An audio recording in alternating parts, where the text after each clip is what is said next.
If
they vote on anything, we'll just let them know.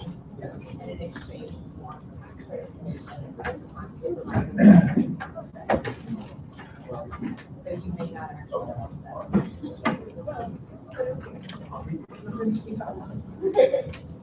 Yeah, that's the problem. I just never know.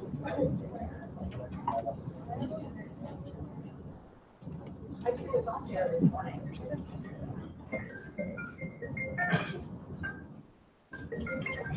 Really excited that I saw her and I tried to like kind of wave her across the street, but she didn't see me.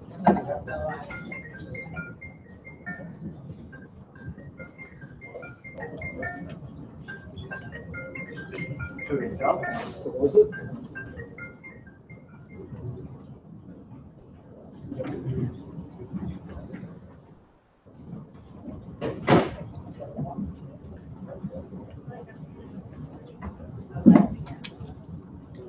I would hear it to start with.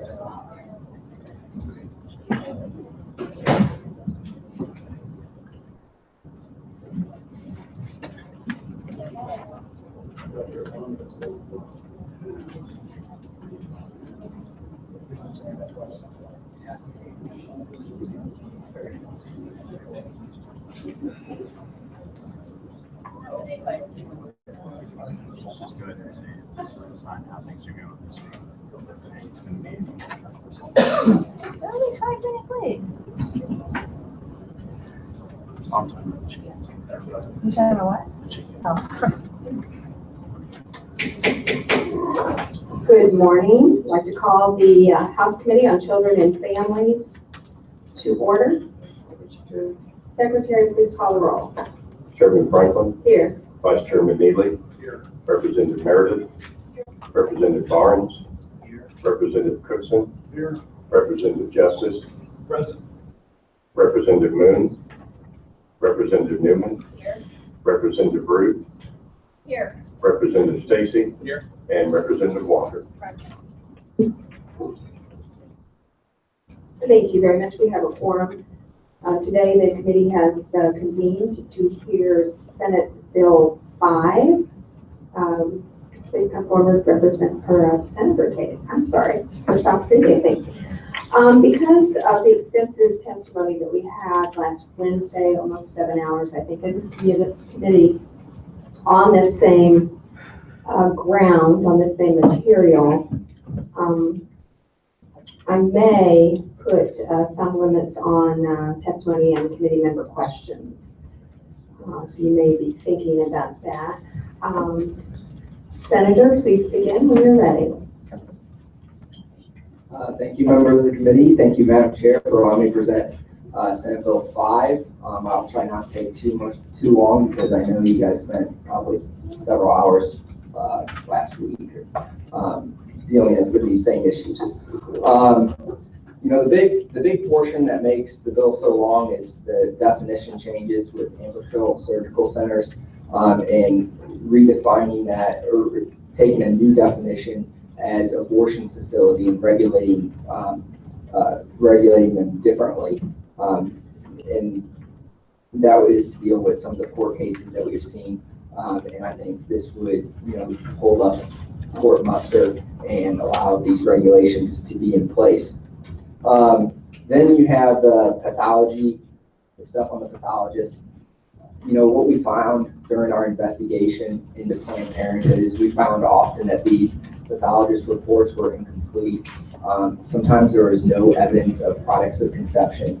And I think that's a big problem. If you had your gallbladder removed and there was no evidence that a gallbladder was actually removed, it would be an emergency situation. The doctor would be on the phone calling, the patient saying, that you have to figure out exactly what the situation was. It could be a serious situation for the patient. It could, that patient could, if it was infected, and could potentially die if the gallbladder wasn't removed. So it's common sense to make sure that if we're gonna have these reports in the Department of Health, to actually make sure the procedure was actually done. Now the language in Senate Bill 5 is probably a little bit different than some of the other versions out there. It doesn't require the entire, it's only a partial, just like a current law. They have to do it within 5 days. And so the language is a little bit different than what you had before. There's also whistleblower protection in there. Then my original bill was dealing with the Attorney General, allowing the Attorney General to enforce our abortion laws. And I think this is really important. We do this in numerous other areas of law. We did it with right to work this year. And I think it only makes sense if the abortion is a political, it's often as a political football from time to time. And get another set of eyes, making sure that our abortion regulations are being enforced is something that makes sense. In my version, basically the locals, what was passed out in the compromise is there's a first right of refusal at the local level. They have to notify the Attorney General, or the Attorney General has to notify the locals within 10 days, and they can't act before then. The abortion sanctuary city language is also in there. I think it's identical as the other versions that are out there. And I think this is something that absolutely makes sense to allow these alternatives to abortions to have free speech. Making sure that the zoning laws are applied equally to other entities, and not forcing these entities to maybe rent to an abortion facility. It deals with insurance mandates. This is all something that absolutely makes sense. So those are the main provisions of the bill. I'll take questions now.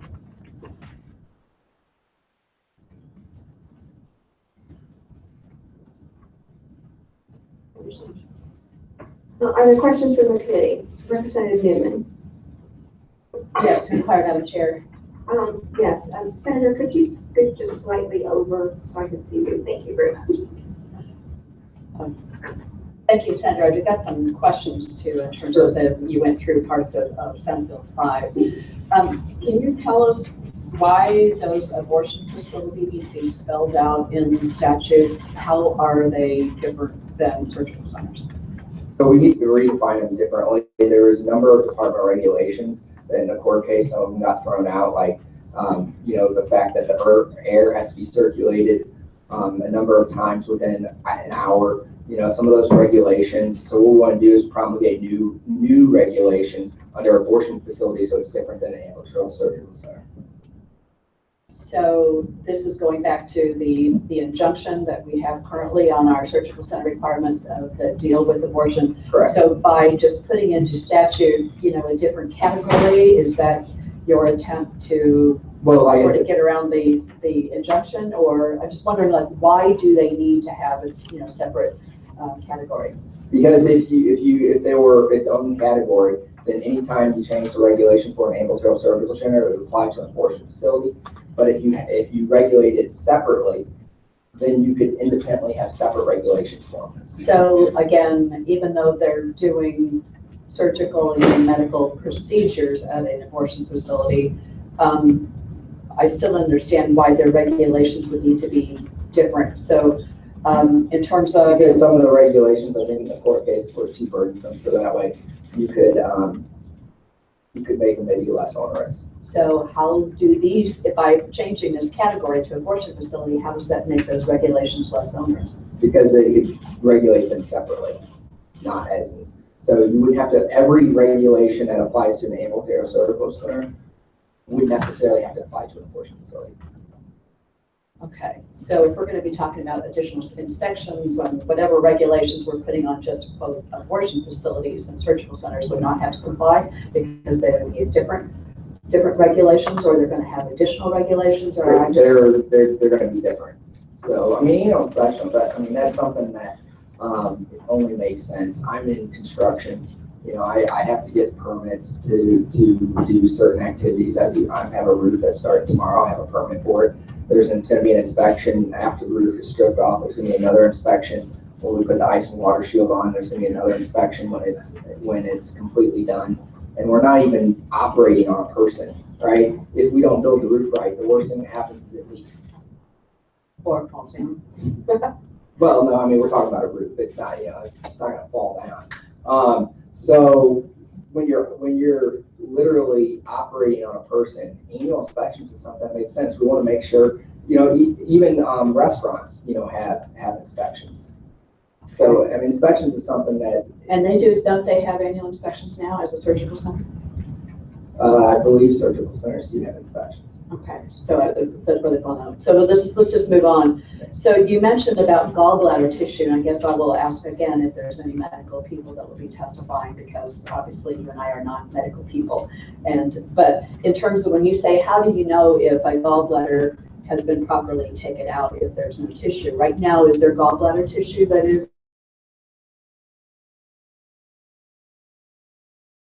That's going to be sent to a pathologist, and they're going to verify whether, that your gallbladder wasn't. Is that done through the state, or is that just done through the hospital?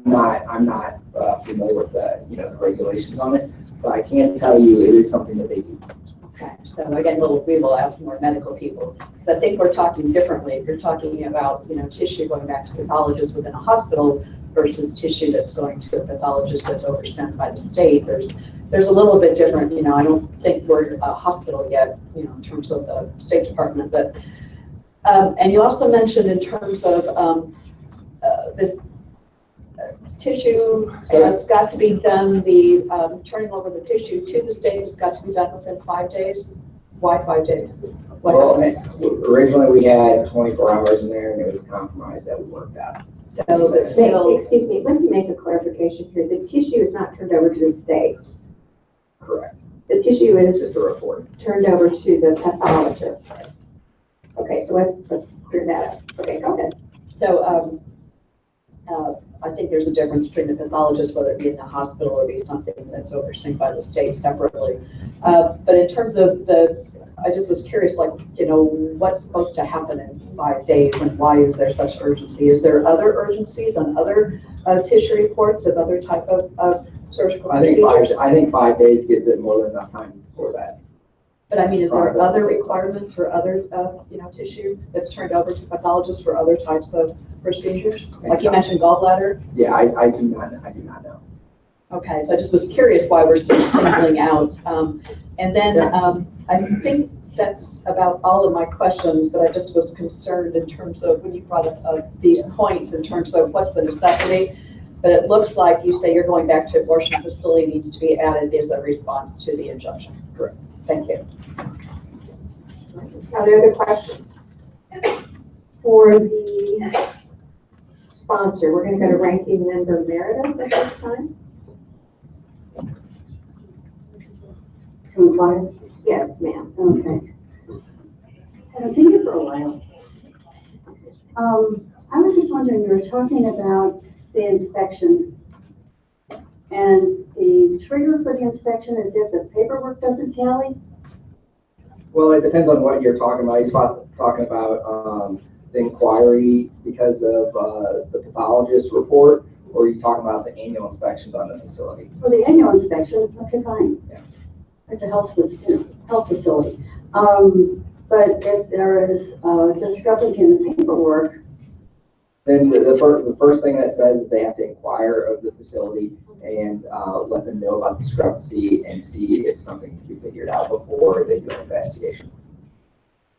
So, okay, you said investigation. That's not an inspection. Well, first they make an inquiry and see, maybe the paperwork was missing or figure out what the situation was. Got lost in the mail. And then, and if you read the language, it's on page 5 and 6 Okay. of the bill.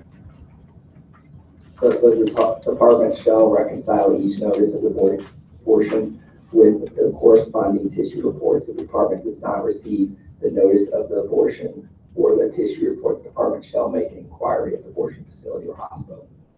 Okay, so they're asking the question, and then it says if there's non-compliance, they can have an unscheduled inspection of the facility.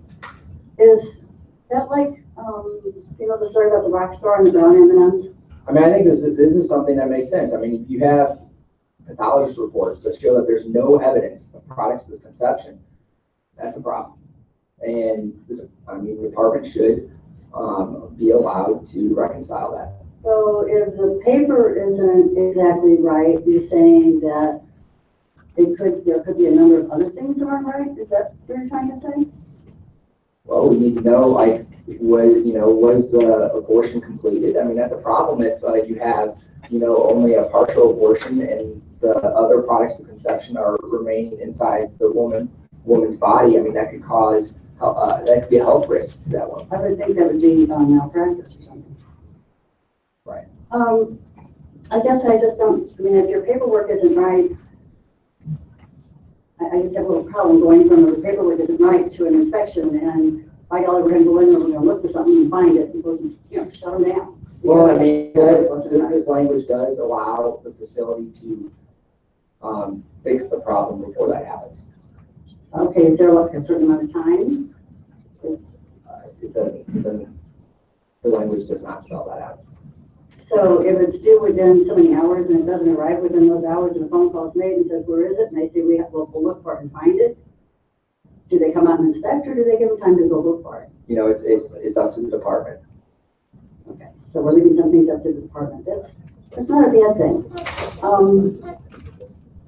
I had another little, this is maybe a goofy little, on the pathology report, it says a representative tissue sample.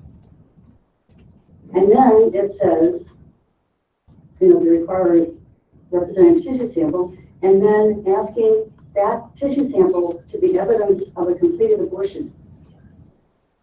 Yes, I am aware of that language. I agree there might be some inconsistency in that paragraph. It's the language that we got out of our negotiations in the Senate. Okay, because it's not very clear.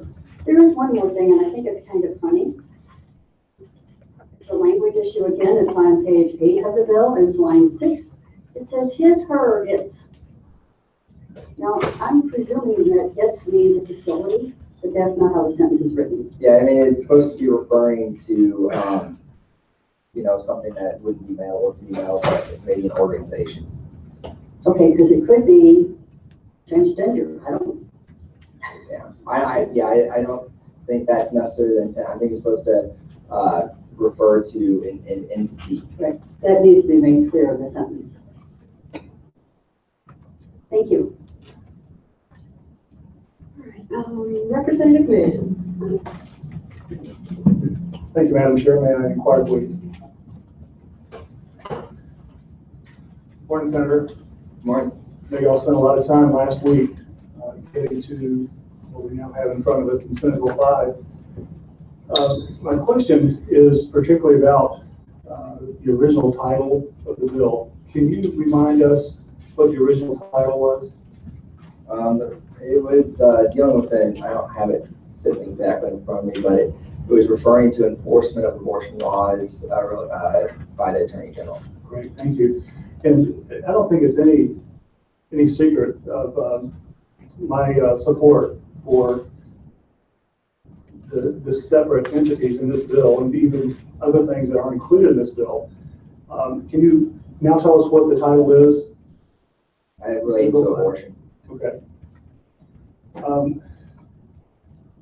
In the Missouri Constitution, Article 3, Section 21 states that no law shall be passed except by bill, and no bill shall be so amended in its passage to either house as changes the original purpose.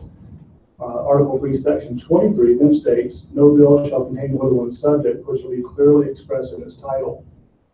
And so, going to Section 21, the original purpose of the bill had to do with the Attorney General's intervention in dealing with all of our abortion statutes. Okay. And so I guess I'm a little concerned that the bill in its current form may not meet constitutional muster with Article 3, Section 21 and 23. Can you help me justify? I mean, I think it fits because my original bill was dealing about enforcement of all of our abortion laws, the word abortion's in there. And so what we did is we added additional regulations that the Attorney General would be enforcing. I mean, to say that we do this all the time, over and over and over again, not saying that necessarily makes it right, but this is not a case that is so wide open that I think the courts would necessarily throw out. Yeah, I know I'm aware, and you probably are too, so some bills. I think it was my first month here, we passed a bill, a Senate bill that had about 19 different subjects. It was challenged and it was thrown out. This is important stuff, I think, and so I would really like to see it go through without any chance of being picked apart. Is there any chance that this bill could be separated and go into separate pieces so that they would be individual and certainly meet constitutional muster? Yeah, I mean, I would find that unlikely to happen. Okay, thank you, sir. Thank you, Madam Chair. All right, Representative Cookson. Chairman Barr. Thank you, ma'am. Although when we were talking about tissue, I remember from testimonies last week that in the past, there were a lot of tissue that were not accounted for previously at clinics. And there was what you call reconciling those. Okay. This bill will make sure that all those tissues are reconciled. Right, and it also requires the pathologist to do a microscopic look at it if they don't, at the first examination, they don't find products of conception there. So why did that, was it not It was not being done. done? What was, okay, it was not being done. Was it supposed to be being done? We don't specify, there's nothing in statute that would specify that. So now there will be. After gross examination, if they don't find something, then they would have to look at it microscopically. Okay, and there could be some kind of penalty or something that if they're not able to do that, we could, that they would be liable or. Going to the inquiry that the department does. Okay, and it'd be left up to the department to determine whatever the penalty would be for that.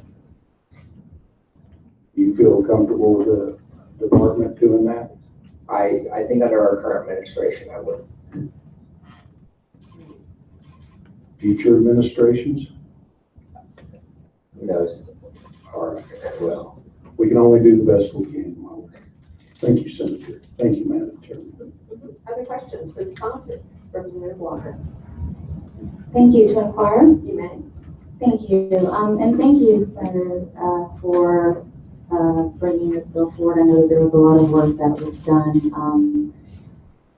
We also thank Senator Shoup and Senator Simpson. I know that there was some long hours that were put into this. So I appreciate the work that you all put forth in order to get us to where we are right now.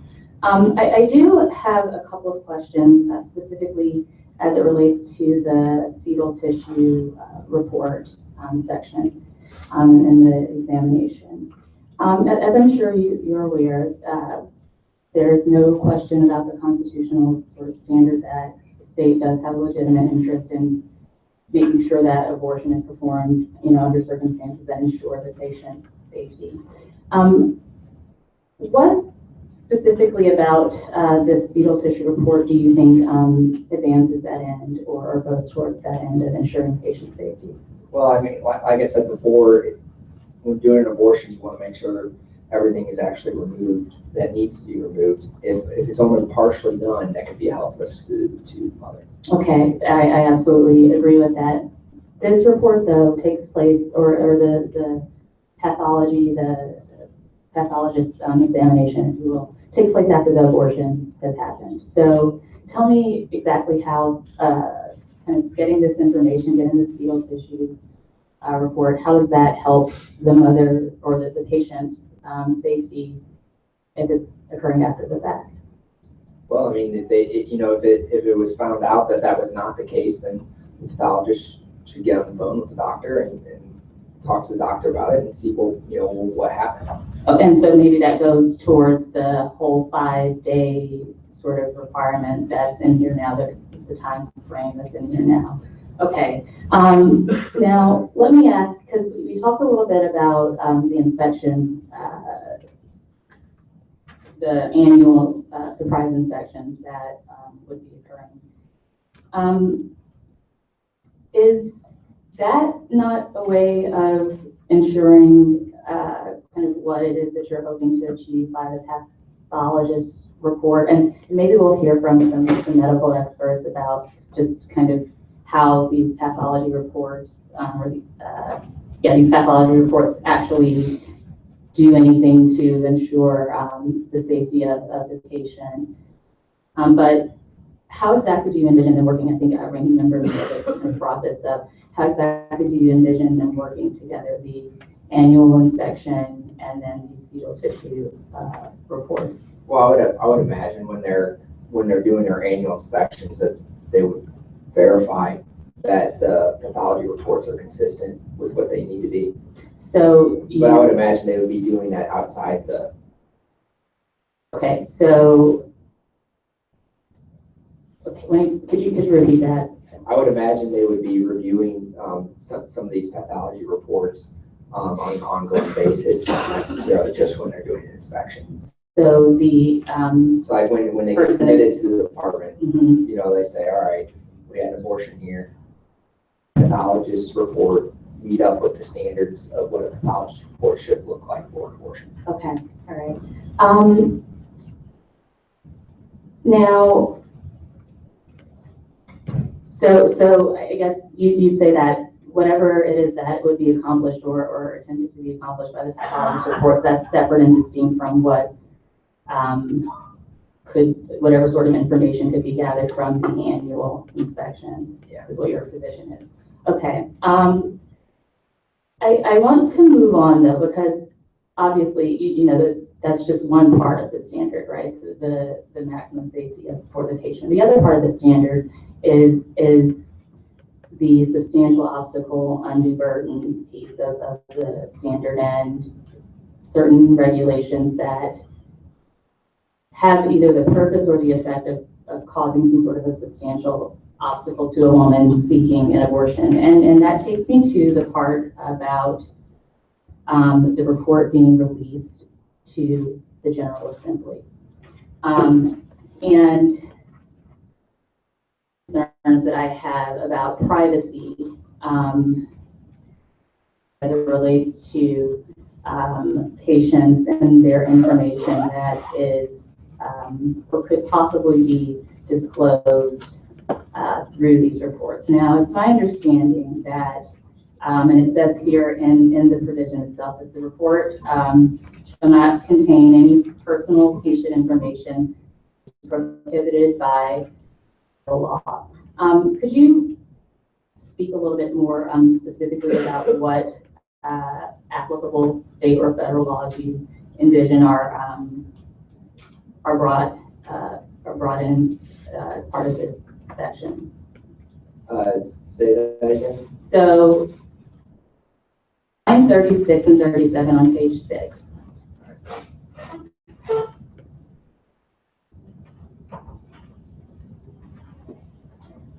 So there's all this information that's going to be included in the report. Yeah, so I get, I guess information that might be prohibited by state or federal law would be that personal information.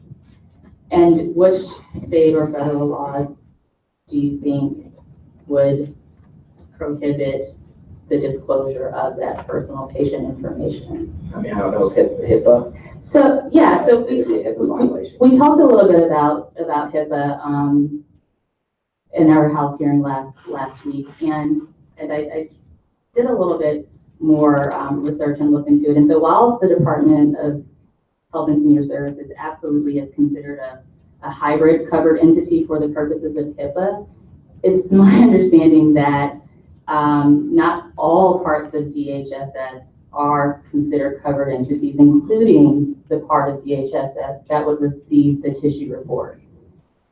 And so I have serious concerns about the potential for privacy breaches, privacy breakdowns, especially when it comes to the report. If you read the language, it says of which, so it says the report shall not contain any personal patient information. Of which is prohibited by state or federal law. And so I guess my point to you is that the person who would be receiving the pathology reports, there's nothing, they're not considered a covered entity under HIPAA. Now, there might be some other state privacy laws that are applicable here, but it's not really clear. And so that's one concern that I really want to raise and bring to your attention. I know that we've had a lot of vigorous debate about the prescription drug monitoring program, for example, and privacy concerns that exist with that. And so I would think that some of the same sorts of concerns would occur here as well. Finally, the portion where it says that all reports that are provided to the department or by the department to the General Assembly shall maintain confidentiality of all personal information. That too raises significant concerns that I have about privacy, because there's a very important difference between confidentiality and anonymity. With anonymity, that means that nothing can be traced back to an individual patient, whereas confidential means that there's a potential for, personal patient information, and we would be required to maintain confidentiality. So again, there's some serious privacy concerns that I've got surrounding that, and I might have a couple of amendments if folks might entertain it, just to ensure that privacy standards and laws are upheld, because what I would be concerned about is if the potential for privacy breaches, the potential for this personal patient information being disclosed either intentionally or by mistake, negligently, somehow being viewed as a substantial obstacle, because it would dissuade, it would discourage women from even thinking about or wanting to have an abortion. And so we run into constitutional issues in that sort of a situation. Does that make sense? Yeah, I understand what you're saying. Okay, great. Then finally, that was the fetal tissue piece, and I wanted to just go to the political subdivision, alternative to abortion agencies piece of the omnibus bill as well. And also, I appreciate a lot of the work that was put into the Attorney General and the concurrent jurisdiction sections, and so thank you for that. So I understand what you're saying about wanting to protect alternative to abortion agencies' free speech rights. That said, there's a lot of other pieces that are included in this specific section. And one piece that I really want to inquire and ask you about has to do with the let's see here.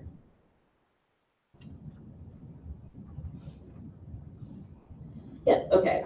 So just the piece about political subdivision being preempted from enacting, adopting, so it's sub 4 on page 8, starting line 27.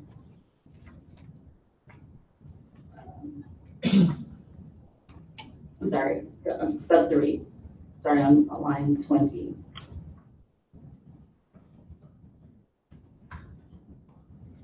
dealing with zoning? Actually, you know what, actually it's 2 through 4, it's all these different sections. Okay, so let me tell you what my concern is. So do you agree with the idea or the notion that the unified school districts are considered political subdivisions? Yes, that's a yes. Okay, so does this, and then the definition of alternative abortion agency is a pretty broad definition that we've got in our state statute. Includes maternal homes, includes crisis pregnancy centers. They all fall under the alternative to abortion agency program in our statute. Now, I am concerned about local school districts who have made the decisions in their local school districts to either allow for or not allow for certain entities to come in and teach sex education. I think you're the senator from the 15th district, that's correct. And so there's several school districts that are in your senatorial district, Rockwood, Parkway, yes, and who have been going through decisions, having public hearings, having discussions with their local parents about whether or not they want to have Thrive or any of these other crisis pregnancy centers teaching their curriculum. What are they then preempted from being able to do any of that based on the provisions of this? Are the local school districts Yes. preempted from being able to bring in a group? Or say that they don't want a group that might be or fall under the alternative to abortion agency definition? Separate statute dealing directly with that issue. Yes, and so how exactly do you think that they, because I haven't been able to figure out how they work together. I would imagine that that statute would be dealing with our education statutes, and that would be dealt separately from this. Sure, but as you just said, a political school, unified school districts are considered political subdivisions, and right now the way that the statute reads is they're preempted from anything, all these different verbs or adverbs that prohibit, restrict, limits, controls, direct, interferes with, or otherwise adversely affects an alternative to abortion agencies, operations, or speech.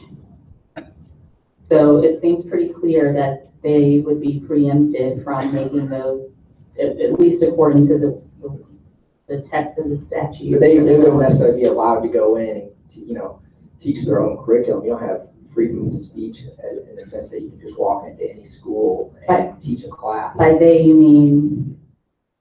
The alternative to abortions. Sure, they have to have contracts and things like that. With the school. So I guess what my question is, if an alternative to abortion agency says that we don't, we want to be here, we don't think that you should kick us out, we have new protections under Senate Bill That protection 5. doesn't give them the right to teach anything that they want in a school, though. Does it I not don't say see that that they? Is there? Okay, so let's just walk through it again. And again, maybe I'm just reading it wrong. It says that any political subdivision is preempted from doing any bad orders, ordinances, rules, regulations, policies, or similar measures. So that's a pretty broad definition that restricts, limits, controls, directs, interferes with, or otherwise adversely affects agencies or its officers, agents, employees, or volunteers, operations, or speech. So I'm not. But you don't necessarily have freedom of speech when you have a contract with a school district to go in and necessarily teach anything. Okay, so it's your position then that Rockwood and Parkway and many of these other local school districts who decide that they don't want to allow or have these alternative to abortion agencies in their schools teaching certain curriculum that they might find might not be the best for their students, they're not in any way precluded or preempted from being involved. They would have to follow with the law dealing with sex education. Okay, great. Thank you, Madam Chair. Thank you for that. There we go. Further questions, Representative Ruth? To inquire. You may. Thank you. Thank you, Senator Koenig, for being here and bringing this bill to the forefront. I just want to go back and revisit, because we've heard a lot already today about the unscheduled inspections by the department and what their purpose might possibly be.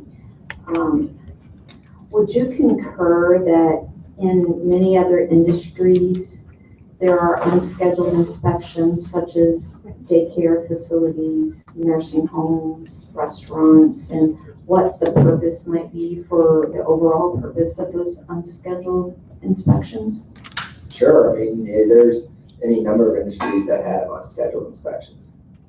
And what do you think the purpose of those unscheduled inspections would See be? how they operate on a daily basis without, if it's something that's scheduled, then it might be prepared for, and they might prepare just for that situation, but it might not be how they normally operate.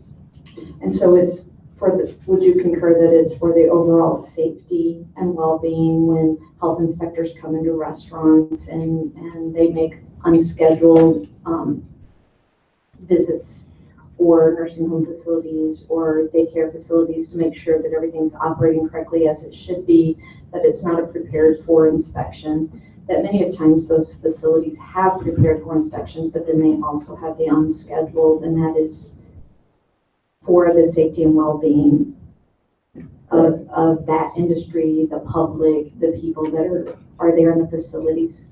I know I, as an educator, I was a teacher for 20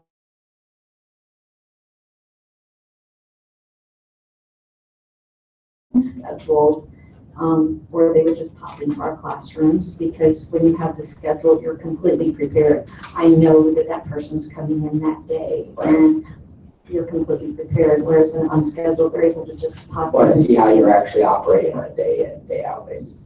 Right, and I feel that those are very good. Even as a teacher, I always welcomed those. If there was something that If you're not violating any of our laws, there'd be nothing to worry about. Exactly. If you're operating as you should be, then whether it's scheduled or unscheduled, there shouldn't be any concern or worry over those inspections.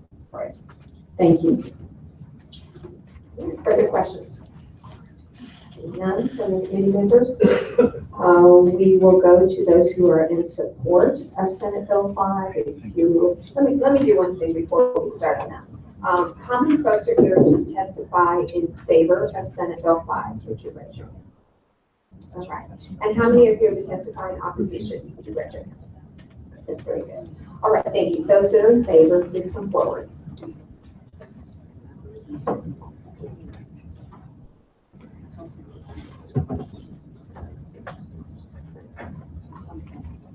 Thank you. Good morning, Madam Chair, members of the committee. For the record, Susan Klein, representing Missouri Right to Life, here to go on record in support of Senate for Senate Bill 5.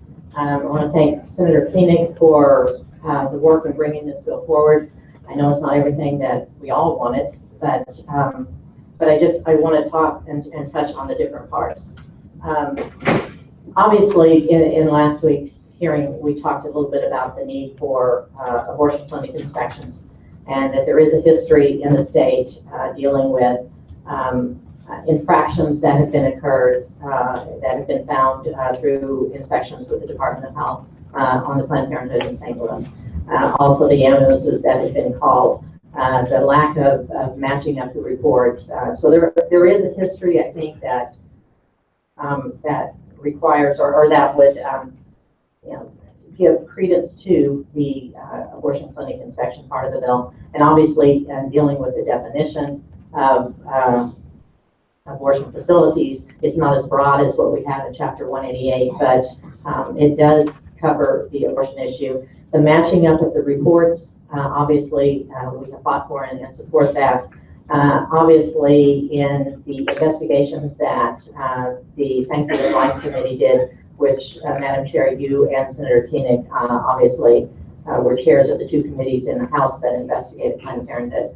And I know there was a lot of discussion at that time about whether there was a sampling of fetal tissue that was given to the pathologist or whether the full tissue was given to the pathologist. And obviously, the discussion at the time was whether we were going to be buying or selling baby body parts in the state of Missouri.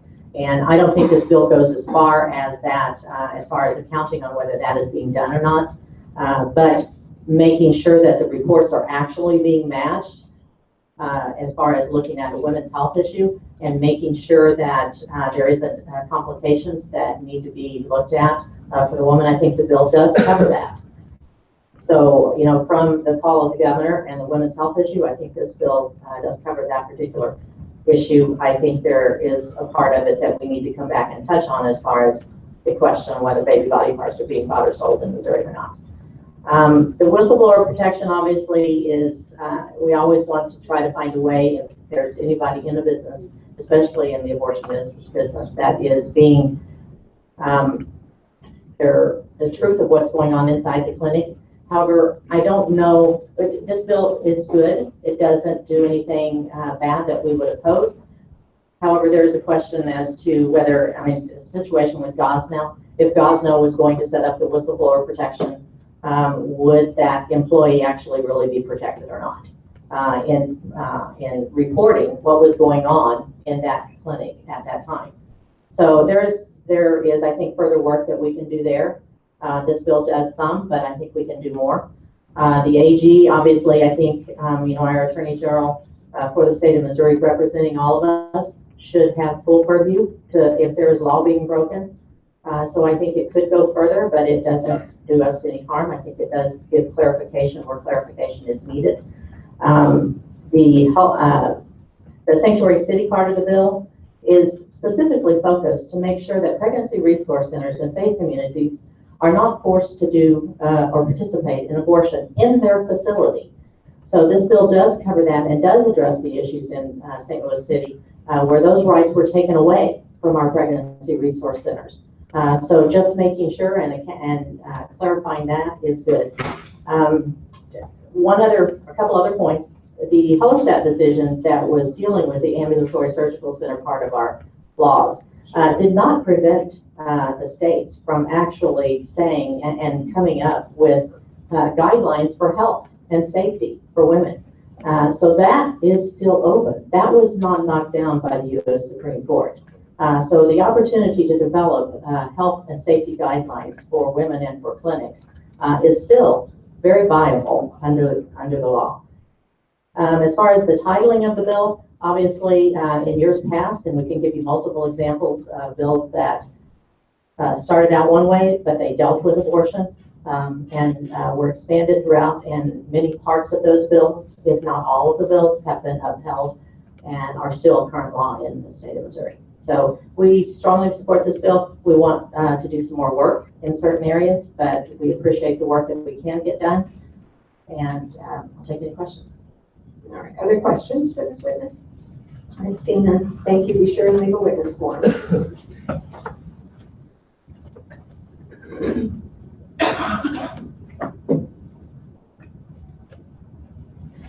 Madam Chair, members of the committee, Samuel Lee with Campaign Life Missouri to go on record in support of Senate Bill 5. And Madam Chair, I do want to thank you for debate that you had last week, extensive debate in this committee. I think it really serves democracy to give everybody an opportunity to speak for, against, or in between, to ask the questions. And I know that also helps you and other members of this committee to refine legislation as it continues. I'm not going to duplicate what's been said. I will try to answer a few questions that have been raised. I'll first talk about Representative Moon's very important question, and it doesn't just apply to abortion legislation, but any type of legislation where changes are made. And without going into detail of specific cases, the Missouri Supreme Court has made the general rule that a title to a bill can be changed, and matters can be added that are part of that subject, as long as you don't change the original intent, original part of that bill. So, for example, if this committee or the House were to put out a committee sub But take out what was in the sponsor's original bill, that would be a fatal flaw. I don't think that's going to happen. Secondly, the title can be changed, and the title does give notice to everybody. I will give an example specifically, and my colleague Susan Klein mentioned this. Back in 1986, the House introduced the bill, House Bill 1596. It dealt with public funding of abortion. That was the sole subject matter. When it went to the Senate, there was a Senate committee substitute for that, and lots of things were added. The House dealt with sections in Chapter 188. The Senate committee substitute added sections in Chapter 1, which is our definitional sections for the whole revised statutes, and Chapter 565, which deals with offenses against persons. Specifically, there was manslaughter provisions that were amended in there. There was a substitute after the U.S. Supreme Court's decision upholding that law. It was mostly upholding the law in 1989. There was a subsequent challenge in state court saying, you know what, by throwing this manslaughter provision in here, that violated the one subject rule, et cetera, et cetera. The Missouri Supreme Court rejected that. I am saying that there's plenty of notice for the public of what's in this bill, and the title accurately reflects what's in the bill. And I think, yes, it's always a question that should be raised and members should be conscious of, but I don't think that determines, should determine whether this bill should continue or not. Secondly, regarding confidentiality, very important question that always needs to be asked. And I'll tell you, this is not the first time the Missouri General Assembly and the Department of Health and Senior Services has had to deal with the question of confidentiality of abortion reports. Back in 1979, when the Pathology Report provision, section 188.047, was first enacted, as well as the complication reports, and statistical reports, the Department of Health and Senior Services promulgated regulations. I'm looking here, and they were first promulgated in 1980. And they specifically require that on the report of induced termination of pregnancy, and that's for your reference, Madam Chair, 19 CSR 10-15. On induced termination of pregnancy reports, complication reports, and the tissue reports, the patient's name is not on there. It is a patient identification number. Pathologist never knows the patient's name. The department never knows the patient's name. So yes, it's an important question, but I think it's taken care of. In addition, back in the early 1980s, when John Ashcroft was Attorney General here in Missouri, he issued an Attorney General's opinion saying that not only could patient information be disclosed, but even the name of the physician where the abortion was performed or induced, that could not be revealed to the public. So we've had these confidentiality provisions in effect throughout this time. Lastly, in terms of the pathology reports, it's important to remember that in 1983, the U.S. Supreme Court in Planned Parenthood versus Ashcroft upheld what is currently in the law right now. And they looked at a number of questions that were raised, and because that law was challenged by Planned Parenthood, they filed suit against the requirement that there be pathology reports. And the High Court rejected that argument and said, with respect to abortions, that it's on its face, and in effect, section 188.047 is reasonably related to generally accepted medical standards and furthers important health-related state concerns. And then it went on to say is that because abnormalities in the tissue may warrant of serious, even possibly fatal disorders, it was permissible for the state of Missouri to require that outpatient facilities, as well as hospitals, had to require pathology reports. I can answer further questions, but I think I'll stop right here. A request from the chair is that you would forward to the chair those statutes and dates and things that you have laid out there for Certainly. us, and so we can distribute those to the committee members. I'd be happy to. All right, thank you very much. Are there other questions for this Representative Barnes? To inquire. Thank you, Sam. I understand your statements on original purpose. And I'm going back, I'm pulling up, using a research tool to pull up all the recent original purpose cases. Found one in 17, Cooperative Home Care Incorporated versus City of St. Louis, struck down on original purpose. Found one in 12, Legends Bank versus State, struck down on original purpose. Found one in 06, Club Executives versus State, struck down on original purpose. And we can, you and I can argue about what the particulars of each one were, but I see a trend line. Yes. And the state is losing original purpose challenges when brought recently. And you think this is going to be litigated, right? This bill is going to be litigated. We can be fairly Absolutely confident. no doubt in my mind that it would be, and this could be one of the things that would be litigated. And Representative, I agree with you that the court has gone that direction. It's gone the other direction. I remember when Senator Loudon offered the language about topological whatever, I don't even remember what it was, to an insurance bill. And I thought, and that was last second surprise, passed in the Senate, went to the House. I thought for sure the Missouri Supreme Court would strike that down. I had no doubt in my mind, and I was completely wrong. They upheld it, much to the chagrin of the insurance industry, and I think some of the folks who were not enamored with the promotion of midwifery. So it has gone both ways, and I will be the first to admit, I think the Missouri Supreme Court is completely unpredictable, and if you were to ask me what would be the best vehicles for with in terms of what's been introduced, I would say your bill, Senator Swan's bill, or Senator Onder's bill would be the vehicles that would be most appropriate. But I'm also saying that we are in the process here of having a bill that has one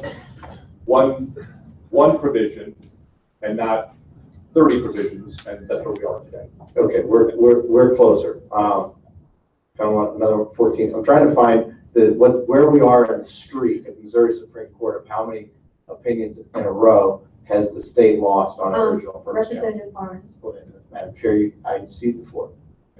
thank you very much. I'm not sure at this point that this is a debate that needs to be taken with the witness. You may want to debate this on the floor. We're fine, Madam Chair, we're fine. Okay, do you have another question on another matter? I do not. Okay, thank you. Any other questions? Representative Walker. To inquire. You may. Thank you, and thank you, Mr. Lee, for kind of coming up and answering some of those questions that we had, specifically the ones related to confidentiality. I did want to just go back to the CSR that you cited. Pull that up while we're talking. 19 CSR, is that 10? Is that? Yeah, 19 CSR 10 dash 15. Dash 15. Okay, so yeah, I've got it here as well, and I'm looking here, and it's got a list of the information that the report, it says will include. So got the name of the abortion facility, the city, town or location of the abortion facility or the hospital, county, and let's go down. Patient identification number, so no, not a patient's name, but patient identification number, age of patient, marital status of patient, date of pregnancy termination, resident of patient, state, county, city or town, inside city limits, patient's race, patient's education, previous pregnancy history, number of live births now living, number of live births now dead, number of spontaneous terminations and number of induced terminations, the type of termination procedures, complications of pregnancy termination, date of last normal menses, physician estimate of gestation, then we've got the signature of the attending physician, the physician's Missouri license number, and then the name of the person that's completing the report.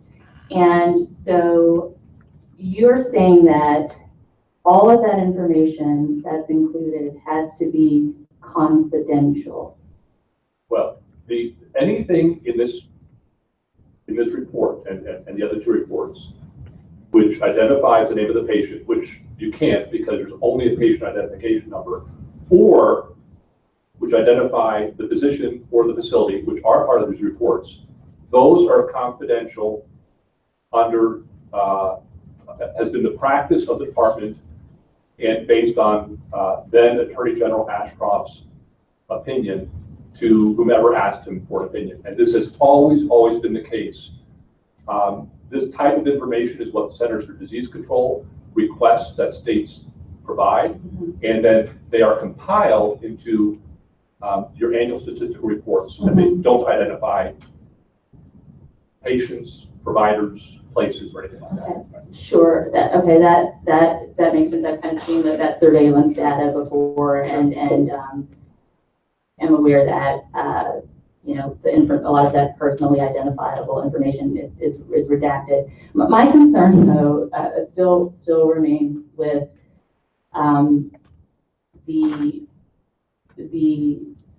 I guess the added step. So right now we've just got, if there is an abortion that's performed or a complication that is associated with an abortion, then there's just these various let's say demographic and other non-personally identifiable health information that's included. You are not, then I guess, there's no concern that you have with the, I guess, added step of having a pathologist reviewing any sort of tissue, fetal tissue, and then publishing a report to the General Assembly. As I read this, it's not the pathologist who's publishing a report. Okay, so it's the Department of Health and Senior Services report. I would say that this has been going on since I think the earliest report was 1975 here in Missouri of sort of abortion statistics. I have never, ever seen any sort of personal identifying information of a patient, physician, or locale. I don't see anything in here that the pathologist is doing that is any different than what the pathologist has been required to do since 1979 or let's say 1983 when the law was upheld. So let me tell you what my concern is. Sure. 1979, 1983, there were not electronic health records. There was probably a lot of paper and a lot of files, and so a breach would actually have to be something where it's a physical, someone would have to maybe break into the place. That's not the same here. We're dealing with a very different time here. We're dealing with electronic information, electronic health records, and I'm sure as many folks in this room have heard of data breaches. Sure. Anthem has had one recently, if I'm not mistaken. And so, again, I'm trying to think of ways that we can be sure, if this is the report that, if we're saying this report is necessary, that we can be sure that the privacy of the patients that are that could potentially be identified by this report is protected. And I'm not sure if the confidentiality standard is going far enough. Let me offer a suggestion. And one way is to take what's currently in the law, and that's section 188.070. If that's okay. Any physician or other person who fails to maintain the confidentiality of any records or reports required under sections 188.010 to 188.085 is guilty of a misdemeanor, and upon conviction shall be punished as provided by law. If the General Assembly wanted to raise that to a Class D felony or a Class C felony or whatever you wanted to do, you could do that, and that just sort of raises the level of penalty for someone who is currently prohibited under the law from revealing any confidentiality. Yeah, that would be certainly an option. Sure. And then kind of to that point, with the Attorney General's, I guess now, ability to make sure that any violations of this section are enforced, that would fall under his purview as well? Absolutely, yes. Okay. Great. Thank you, Madam Chair. Great. Any other questions for this witness? Seeing none, thank you. Be sure to move the witness forward. Thank you, Madam Chair. Others in favor?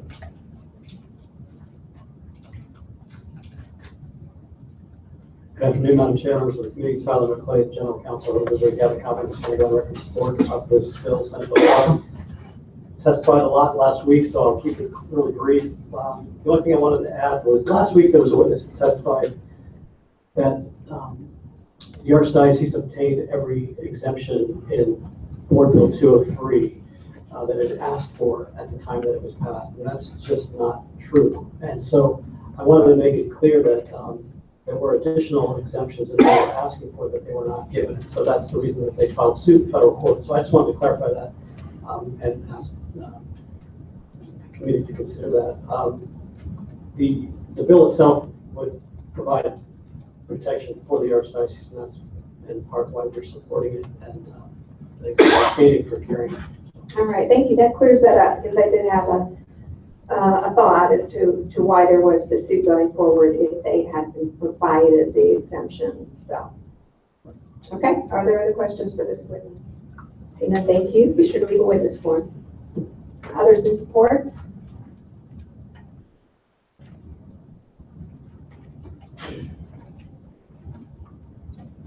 Thank you, Madam Chair, members of the committee. My name is Lance Kinzer. I represent First Amendment Partnership. We have the privilege of working with some of the largest faith groups in the country on common concerns with respect to First Amendment issues. The ability of organizations and individuals to peacefully associate with others in furtherance of their sincerely held religious and moral beliefs is at the core of what it means to have First Amendment protections at all.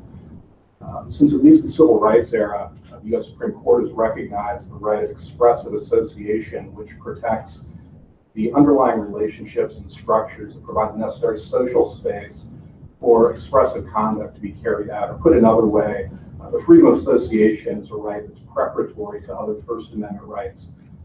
Our reason for support of SB 5 relates specifically to Section 188.125, the preemption language in relation to the St. Louis ordinance. We're very concerned that that ordinance places associational rights of those who hold sincerely held religious or moral beliefs with respect to abortion at risk.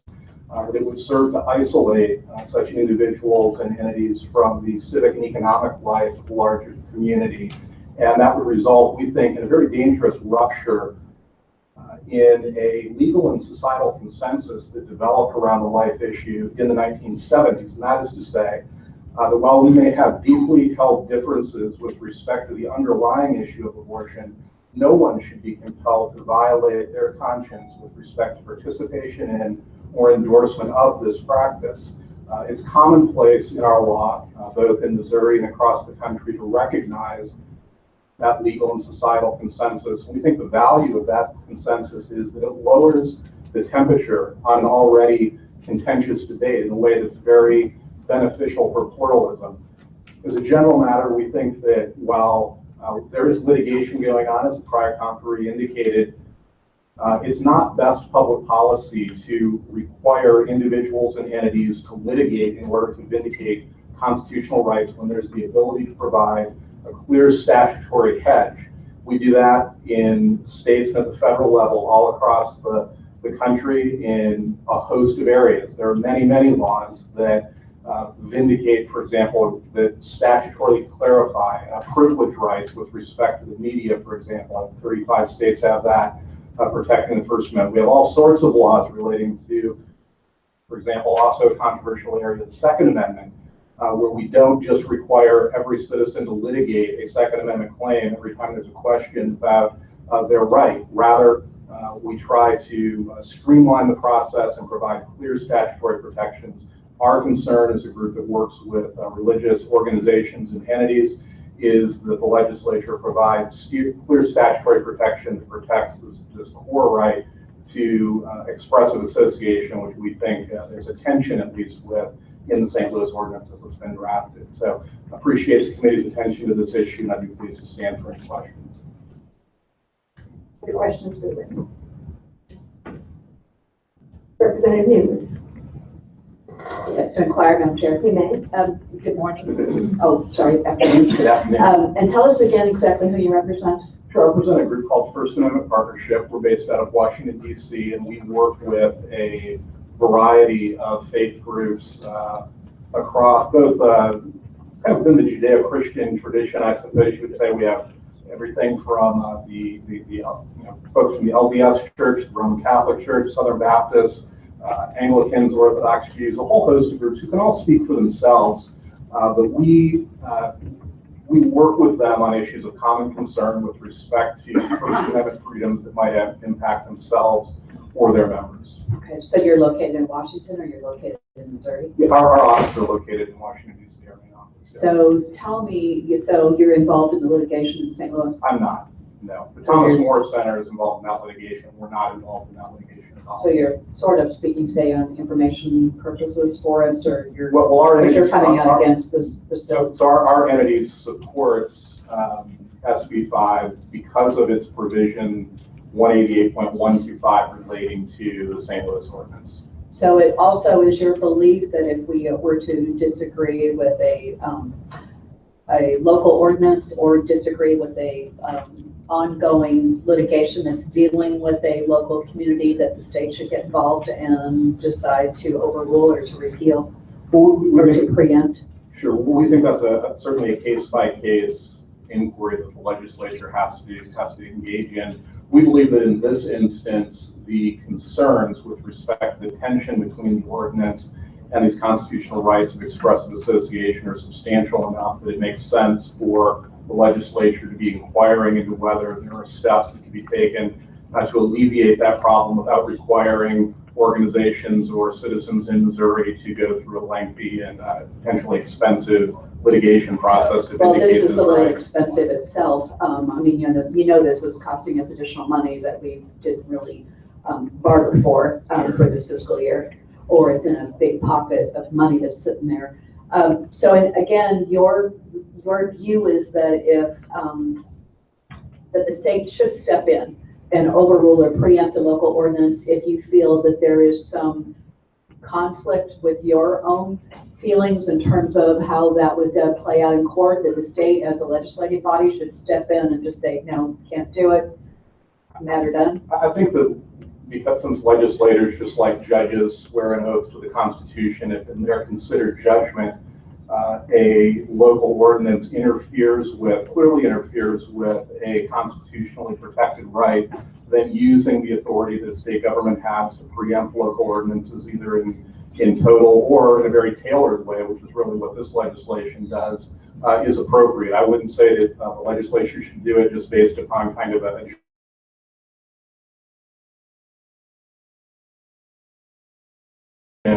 with a important constitutional right. I think it's important for the And that constitutional right is decided what, by judiciary, or decided by us, the legislators? Well, the legislature, I think, has an obligation not just to punt on the issue of whether or not a particular policy is constitutional or not. Certainly, courts can ultimately vindicate constitutional rights. There's a second way for constitutional rights to be vindicated, and that's for citizens to come to the legislature, at least in this context, and say, hey, I believe my local government has acted in a way that's inappropriate as a constitutional matter. Would you please protect me from that action? And the legislature, each individual legislature, even though that we don't, that's really not our purview, is to determine, what is constitutional or what is not. I mean, we're a legislative body. We've kind of left that up to the judicial body. But along your line of question, or your line of thinking, that if the rest of this bill, to many of us, is unconstitutional because of our recent Supreme Court decision that has granted new legal standards, isn't that kind of flying in the face of your theory? Because the rest of the bill, it's pretty clear from the recent Supreme Court decision, this is the new standard, and yet we're trying to place additional regulations that will go, like everyone has already said, it's going to go straight to litigation because it doesn't apply to the constitutional standard that's already in place. So, well, I'm not again, we're in the legislature, I guess, depending on your view of the court decision or your view of... I would say this. Certainly, I'm not here to testify either in favor or against those portions of the bill, but I would say every legislator should always take into consideration their view as to the constitutionality of provisions that are before you in deciding whether or not to forward. Again, I think some legislators take the view, hey, I'm just going to vote for things that I like and let the courts sort out whether it's constitutional or not. My own view is that having taken an oath to the Constitution,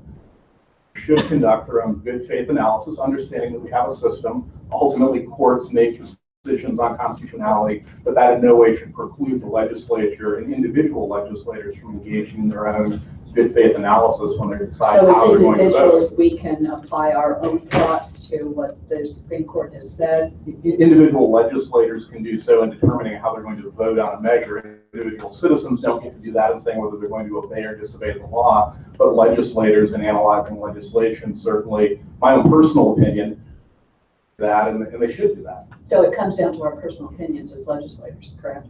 Of how we view the Constitution, or if we agree or don't agree with a Supreme Court decision. Well, I would hope that the analysis would be deeper than merely personal agreement or disagreement. But legislators. But yes, but ultimately, after a well-considered weighing of the potential constitutional infirmities of a piece of legislation, you make a decision as to how you're going to vote. And that is part of course, a whole bundle of things that individual legislators in their own conscience get to weigh and consider. So the Supreme Court, a recent ruling has upped the standard on the majority of this bill back as legislators and say, I don't really agree with it, or should we respect that Supreme Court standard, knowing that it will go on to be litigated and knowing that we're probably going to be incorrect? Well, what I would ask the committee to do, specifically relating to the portion of the bill that First Amendment Partnership is in favor of, is to look at a whole host of Supreme Court decisions on the issue of expressive association, weigh those against the restrictions on expressive association that are embedded in the St. Louis ordinance, and vote to vindicate those important constitutional rights by voting yes on SB 5. That would be my own opinion. Well, I just want to close with that. I request think you've given us your opinion here. I think it goes back to that we're legislators, we're not the judiciary. And so many of us are not trained in the judiciary. Many of us are going to be it's either going to be a personal decision, it's going to be a religious decision. We are not judicial experts, but thank you very much for your answers. Yeah, thank you for that conversation. Are there any questions for this witness? Yes, Representative Walker. To inquire, you may. Thank you. Thank you so much for your testimony. It's nice to have an opportunity to talk a little bit about the First Amendment. Sure. And specifically the St. Louis Board Bill 203. Now you mentioned and you talked about, I guess, restrictions on what you deem are expressive association. Yeah, that's the key constitutional protection that we're probably most concerned about with respect to the St. Louis ordinance. Okay, and so could you point to where in the ordinance kind of the language specifically Yeah, sure. gives you some. So I think if you look at the definition of reproductive health decisions, and you look at, for example, if I can find it here, some of the restrictions with respect to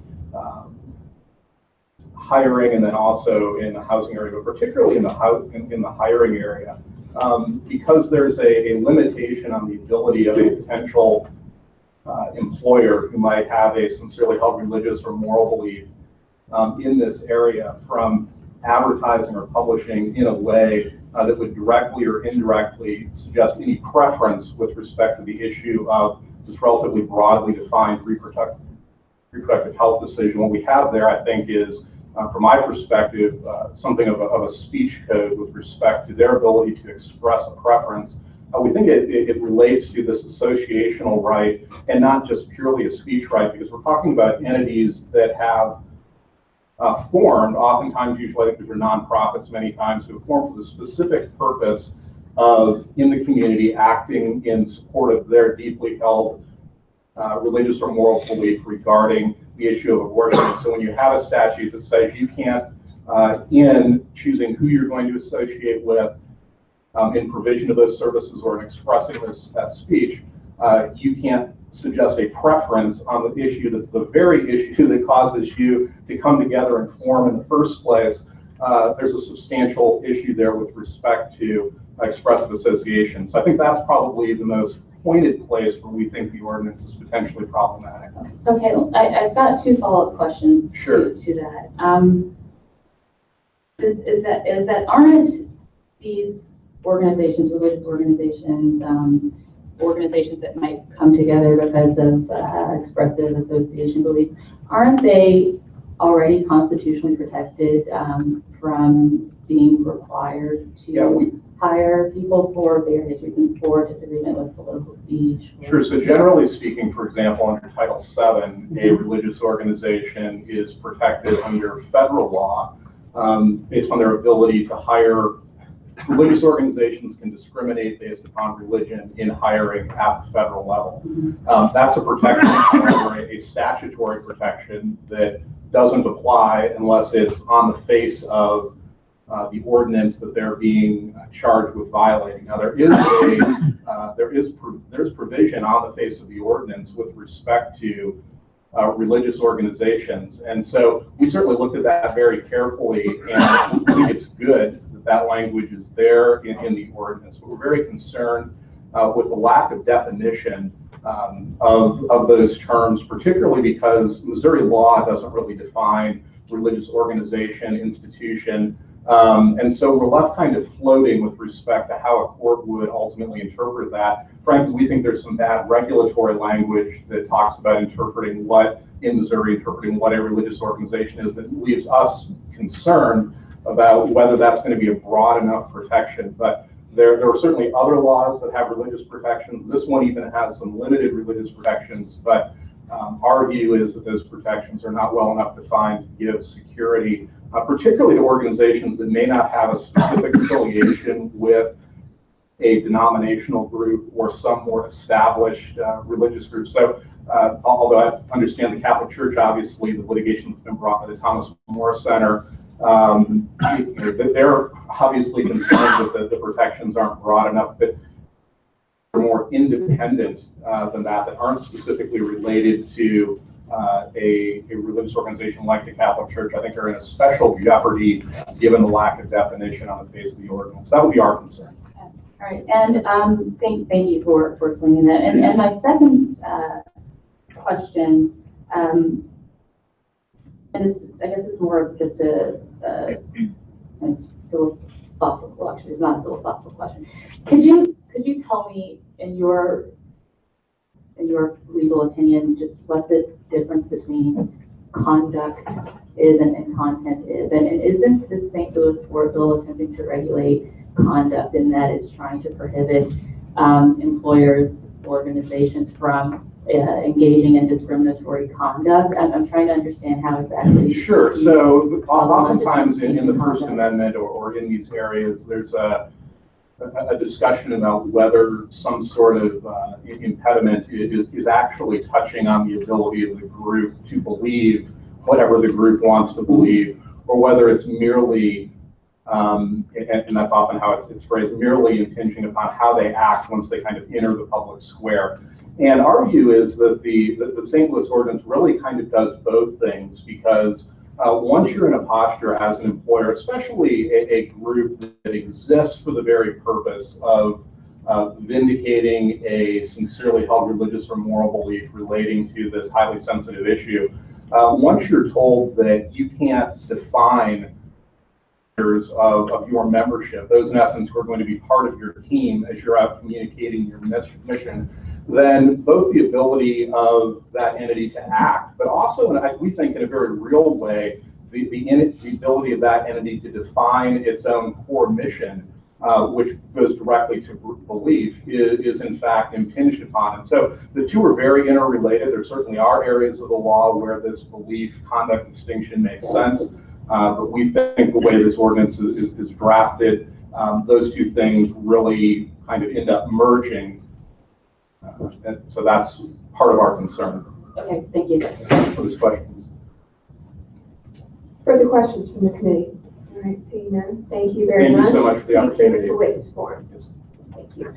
Others in favor? Others in favor who wish to testify?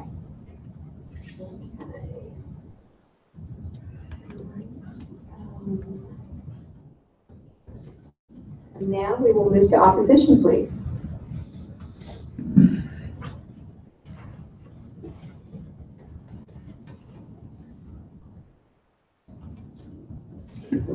Hi, Hi, my name is Dr. Rachel Ziegler, and I'm a practicing OBGYN in St. Louis, Missouri. It's my capacity as a physician caring for the women of Missouri that I'm here today to voice my opposition in Senate Bill number 5.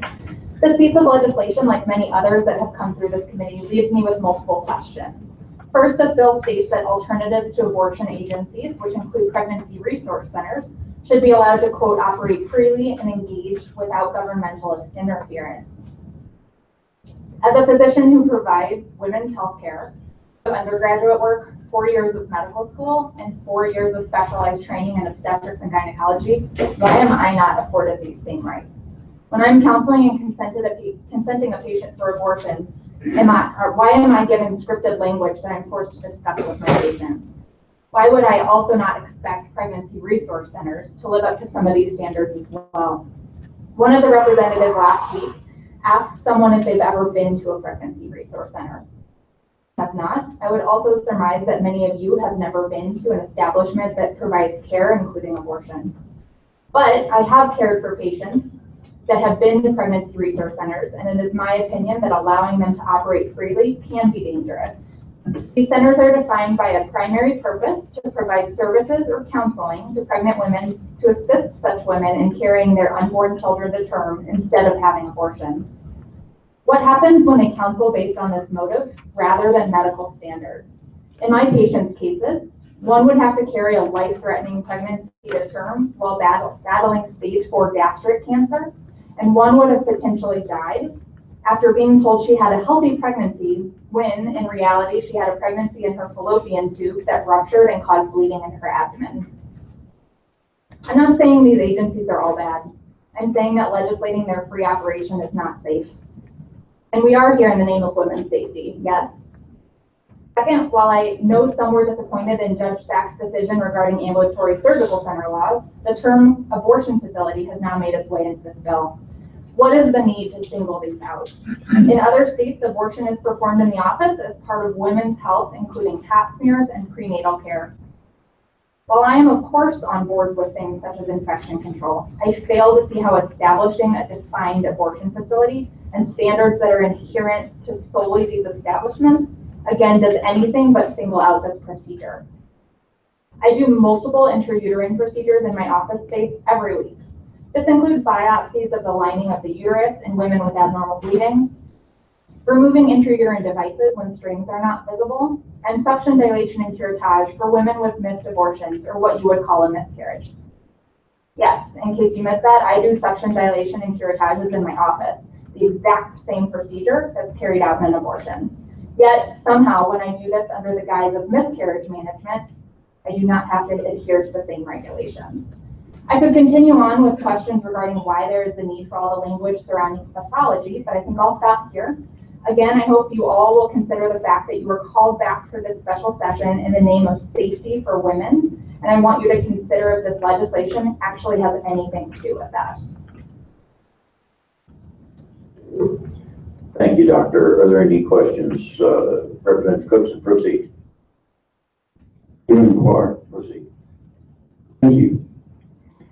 I see that you're wearing a coat from Washington University there.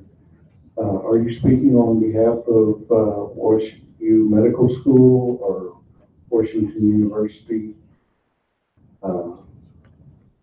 The entity of Washington U, or who are you representing? As I stated at the beginning, I'm representing myself and just being a practicing OBGYN. Okay, and you also stated that you perform abortions for medical reasons and also for on demand, or? I didn't say either of those. Okay, well, do you? Just for medical reasons or elective? As a women's healthcare provider, I provide both. Okay, so as a women's healthcare provider, some of what you do is things that you profit from, in your practice, correct? I remember this line of questioning from Sure, last week. sure. Again, like the physician that spoke last week, no, I do not individually profit, as I'm in a fellowship and I'm paid by the hospital. I don't profit for individual procedures. While doctors do profit from individual procedures, I assure you that you are paid for your job as well. I agree, but I'm not up here testifying on a bill right now. One that I would be profiting on. So, thank you for your testimony, and Madam Chairman, thank you. Right. Are there further questions for this witness? Representative Newman. To inquire, Madam Chair.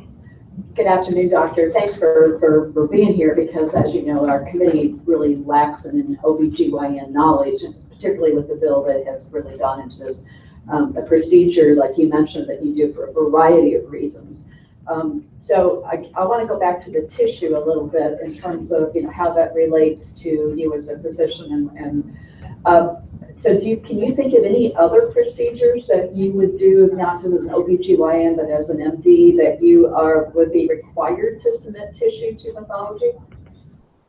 Well, for all of the surgeries or procedures that we do in an outpatient setting, we do submit the tissue to pathology. I do find the language interesting, as I think Representative Meredith brought up previously, that part of it says a representative section, while the other part says that they would need to know if we completed the abortion. I'm not a pathologist, so I can't speak to their practices, but I do know that when I send a uterus, for example, when we do a hysterectomy, they aren't looking at the entire uterus underneath the microscope. That would take forever for them to do. It is their standard practice to just look at a representative sample of that tissue.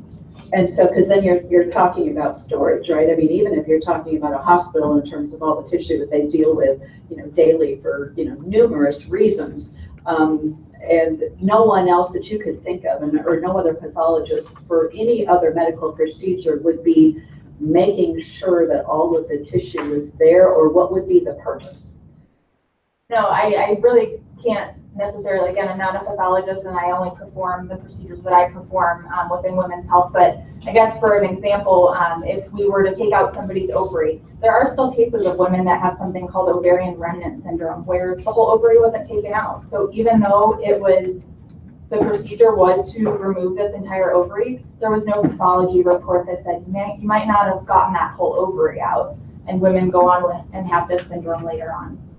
So, and then again, why should we, as the General Assembly, why should we get this report? Why should we know anything about abortion rates or about tissue reports? What are we going to do with this information? To the senators. But medically, you can think of no reason why a General Assembly. I mean, again, most of us are not attorneys, and very few of us are actually physicians. So again, I don't know what we would do with that, with those reports, but is there any other medical procedure that you do as an OB/GYN that's as regulated? Not that I can think of, and I thought a lot about it. In terms of it, should there be other regulations? But your regulations are coming from what? Other entities besides the state legislature? We definitely have standard practices from ACOG, our American Congress of OB/GYN, and the practices that we should be following. But I can't think of another procedure that's as highly regulated. I'm not up here to say that all regulations are bad and there shouldn't be any regulations on anything that we do. I'm saying there are regulations that aren't necessary to our procedure itself and don't do anything with the safety. And as under medical regulations, right? I mean, like you said, you have organizations, other entities that oversee even your training, that oversee what you do as a physician and how you do it, correct? Mm-hmm. And again, we as a General Assembly we know very little about any of that, don't we? Unless we are required to have MPs ourselves. And you mentioned too that there's lots of situations where an abortion procedure may be necessary or medically necessary.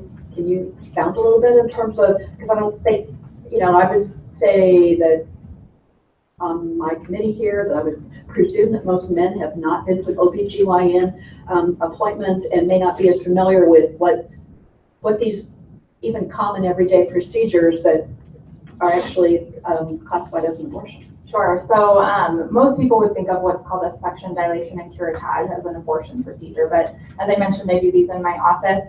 Every week I do these in the emergency department for women that are undergoing miscarriages, for women that have abnormal uterine bleeding. And again, it's the same exact procedure. It just has a different name to it because it's under a different diagnosis. And the tissue needs to be removed, right? And can you imagine telling your patient that you have to send that tissue report then to the General Assembly, and they're going to oversee and make sure that all the tissue was taken out? I mean, is that a little onerous for you as a physician? What does that do for your practice, your patient? I don't think it necessarily adds much at all. We're still doing the same procedure. We always take a look at the tissue afterwards to make sure that we have removed everything. I don't see the disconnect from there of we took a look, we're sending it to the pathologist so that they can take a look, and then more steps, including they have to make sure that we completed the abortion, and then the state itself has to. So what are the reasons that you would submit this tissue to a pathologist? I mean, as an MD, what are you looking for, or what would be your purpose? So our purpose after sending tissue is that's kind of just the guideline that I've gone by.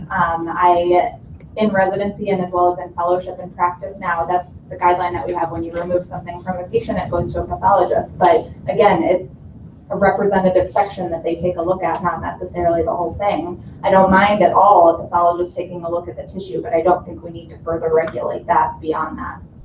Because you see no medical benefit even coming back to you, or again, I think it's written in the bill that they have up to 5 days to receive this. And then what are you on hold? Do you have your patient on hold? I mean, what is our department going to determine by not all the tissue being there? I mean, what do you read that we're really trying to do?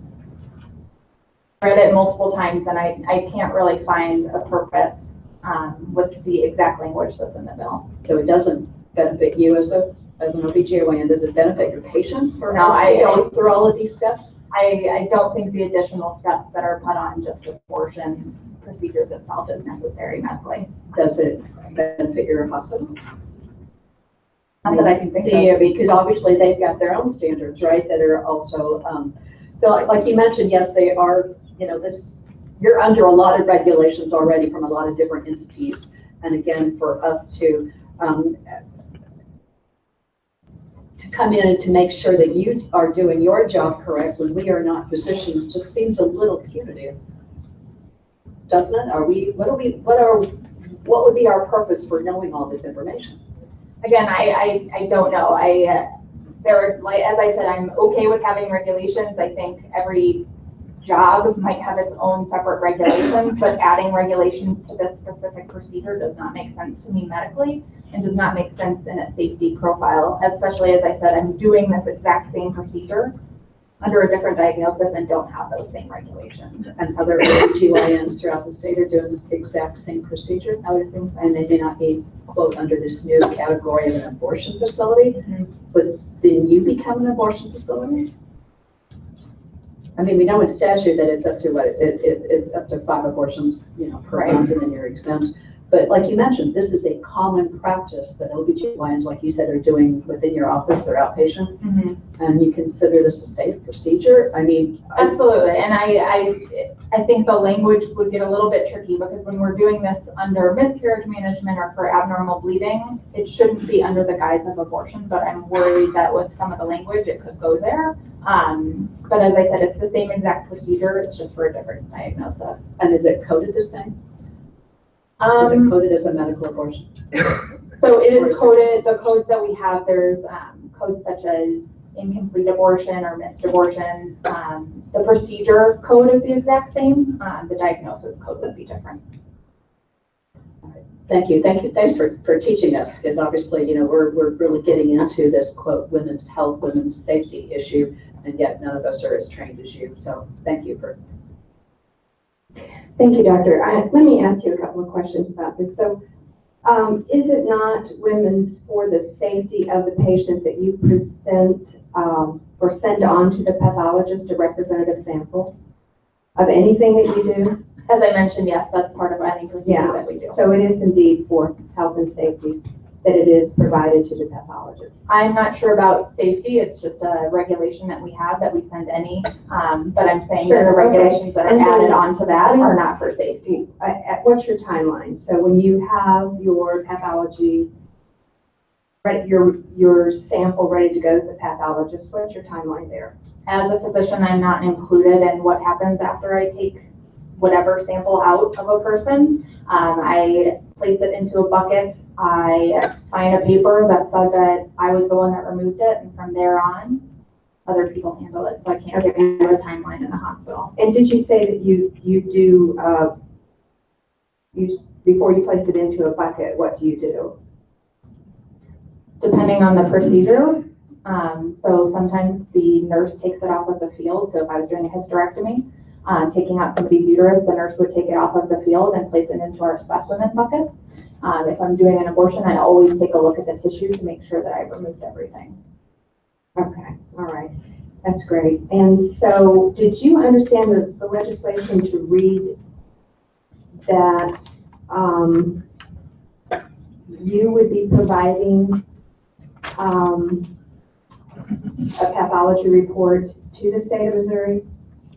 I think, as Representative Walker pointed out before, a lot of that language is unclear, especially to someone like myself who is not always reading these types of bills.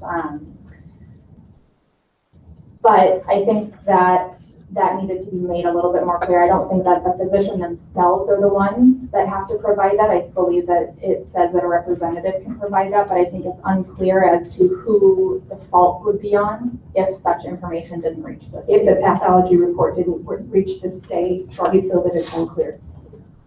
But again, I'm not reading this legislation. Right. Okay. And so then when are you made aware of the results of the pathology report? Well, so I can speak to in the hospital, we have an electronic medical record that passes along what's called a task to us whenever a pathology report is made available. I can't speak into the outpatient setting as I'm not the medical director there.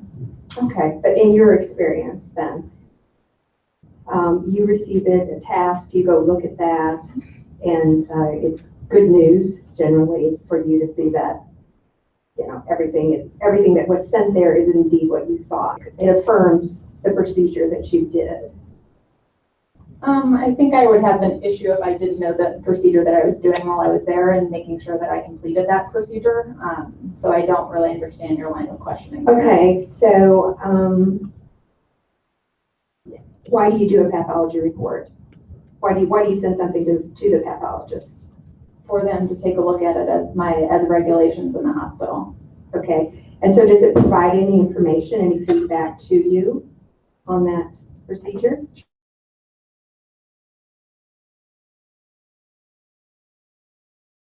Tumors there that are benign or malignant, or any other abnormalities. Yeah. But it doesn't, I can't say that I've had a report that says that I had a complete uterus, cervix, fallopian tubes, and ovaries. Right, and that's not my question. So following that line, if you're going to use the removal of a uterus, then what you would expect to receive from that pathology report is that you did in that sample you sent, it was indeed uterine tissue. Is that correct? Sure. Yeah. Which would be silly if I left the operating room not thinking I took the uterus out. But it's good to see that indeed that it was uterine tissue, and in addition, that pathology report will tell you whether or not there were any of those nuances that you mentioned, whether there was some sort of cancer, whether there was some sort of abnormality of any type. Again, I can't say that I've ever opened a report and been glad that if they found a uterus in the specimen that I sent them, I am looking for things that's like fine. tumors. I'm so sorry I used happy or glad or whatever. I think you're affirmed at when you open a pathology report and you find what indeed you need to, okay? And so you don't have an idea of a timeline in which you submit or a sample is submitted for you of tissue. You have no idea what that timeline is, nor do you have any idea of what the timeline is as to when the pathology responds to the sample that was sent? I can only tell you when pathology in our hospital responds, as that's the only piece that I'm actually involved in after the surgery, as in when I get the report. Okay, and so when is that? That's not a specified guideline. I've received things as early as 3 days. I've received things as early as, or as late as a week and a half. All right, so 3 days, week and a half. That's very good. All right. And I just want to establish, because I think it's been said several times, that somehow the state of Missouri is receiving information about women, or that doctors are turning in information to the state of Missouri. They're completing an abortion report, correct? And the pathologist sends their pathology report to the state of Missouri. You may or may not be aware of that. They also send a copy to the physician. Okay. Yeah, okay, that's what the legislation says. I'm just confused as to why the state needs that information.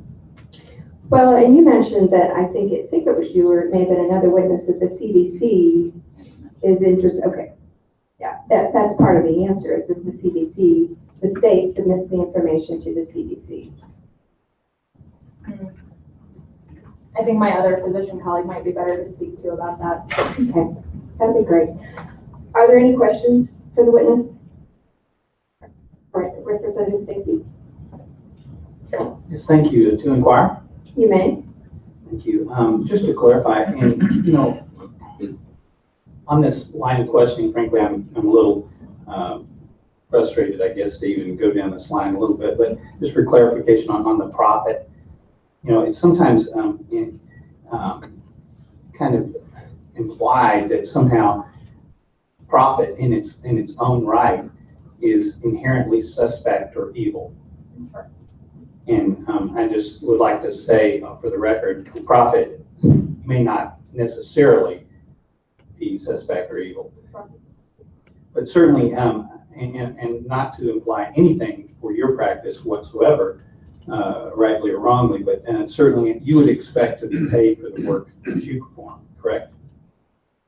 Sure, and as I mentioned, I'm a fellow, so I have a specified salary from the hospital, but as a practicing physician onward, yeah. Well, sure. And to be fair, you're probably paid for specific aspects of your work, which probably do include procedures of abortion. Is that correct?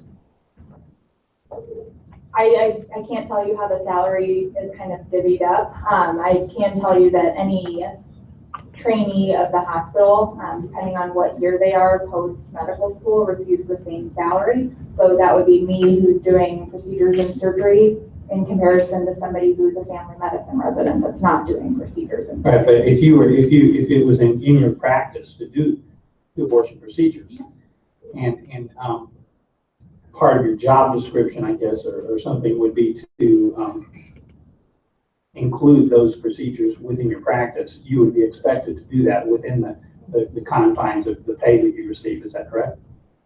Sure, I'm a little confused as to where we're going with this. Well, just to be clear, totally clear, it is true that you would, potentially some of your way you pay your bills through those procedures.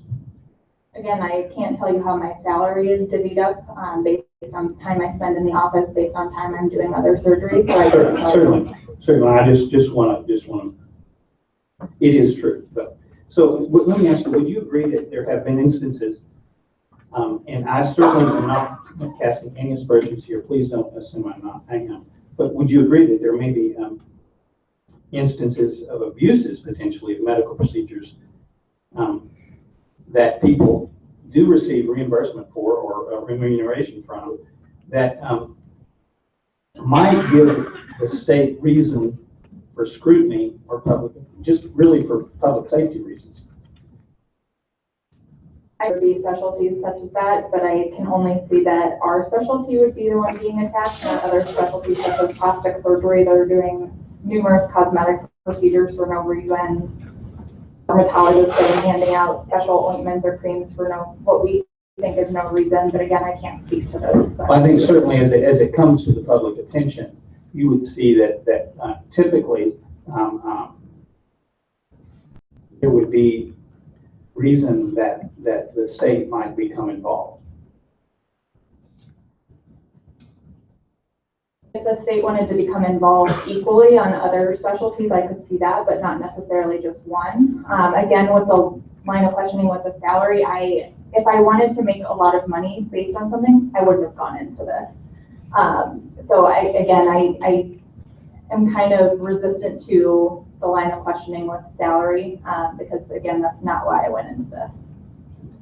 Thank you, but you would agree, again, that there are other specialties that have come to the public attention throughout many areas that possibly people have, the legislature has addressed issues relating to regulations. I can't say that I know, but again, I don't read this type of legislation every day. I don't know of other subspecialties. I can only speak. I would suspect that this is not the only area. Thank you.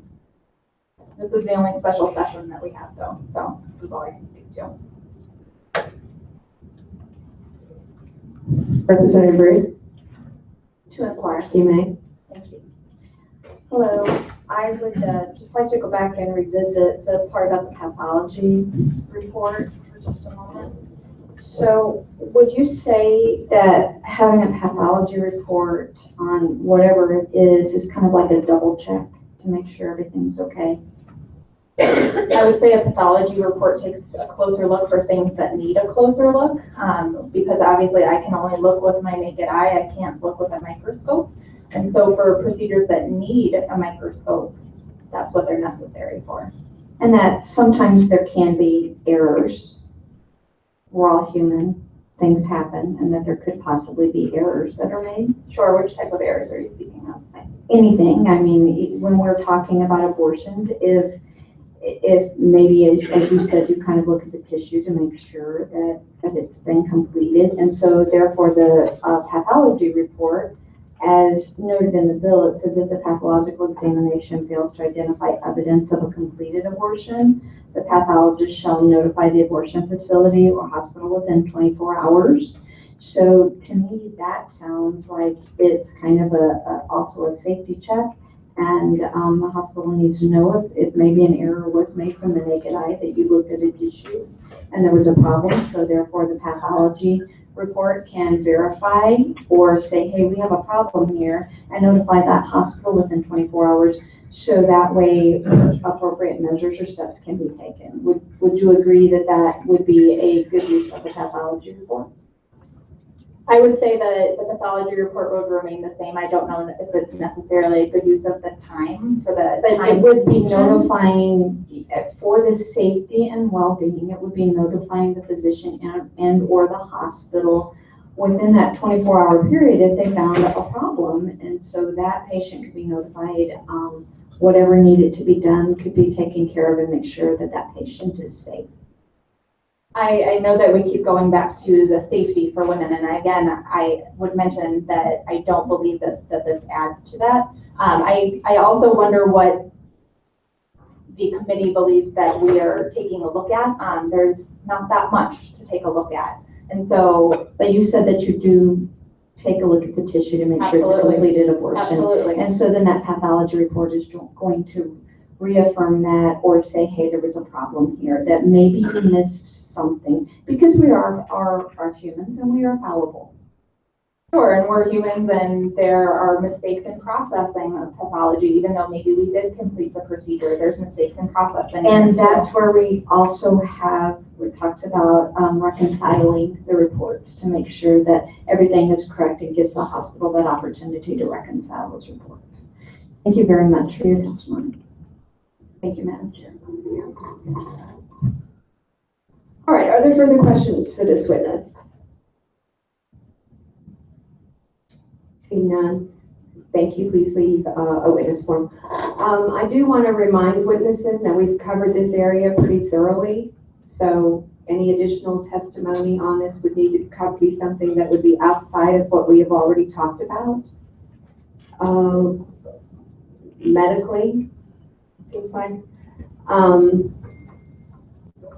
I feel like we kind of had a refresher course there from Wednesday, and we're not really here to repeat. We had a very extensive 6 or 7 hour bit of testimony.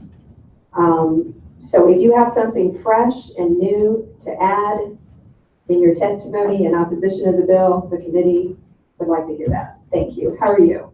Hi, how are you? Anna Shetson, just to remind you, I know I was here on Wednesday, and I'm an attorney and a professor at Washington University, and I wanted to thank you, Madam Chair, and the committee for having me back. And I am going to talk about something different because last week we weren't talking about Senate Bill 5, and I want to make sure that we're really taking a look at the legal standard that we have in front of us in Hellerstedt and that was applied in the Western District, and really seeing if what Senate Bill 5 has in front of it that, as a lot of people said, will probably go into litigation, if we're actually sending forth things that would pass that Hellerstedt test. So just to give you a quick refresher, in Hellerstedt, the court laid out what we can look at as a 3-part test. The first thing is we talked about that balancing test, where we need to find out if anything that's passed by this committee puts an undue burden on a woman trying to access her right to a safe and legal abortion. And in order to do that, the court made very clear that we're going to balance the benefit to the state, and then whether or not whatever's in Senate Bill 5 or whatever ends up passing provides a substantial obstacle in the way of that woman accessing what she's able to access. Another way that Hellerstedt, or another part of this test, is that the court said that we're not going to just rely on what the legislator said, the fact-finding in the legislative body, but we're actually going to look at other evidence. It was very clear that the trial court is an evidentiary gathering body, so they're going to look beyond what we've talked about in here. And then the Hellerstedt, the Supreme Court made very clear also that the kind of evidence that we're going to look at are those that are evidence-based from reliable sources.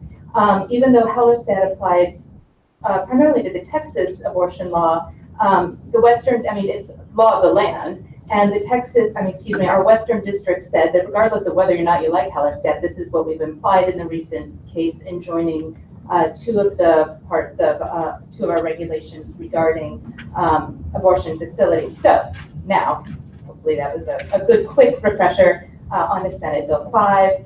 And Senate Bill 5 has a lot of, all right, I'm sorry. Can we just go back?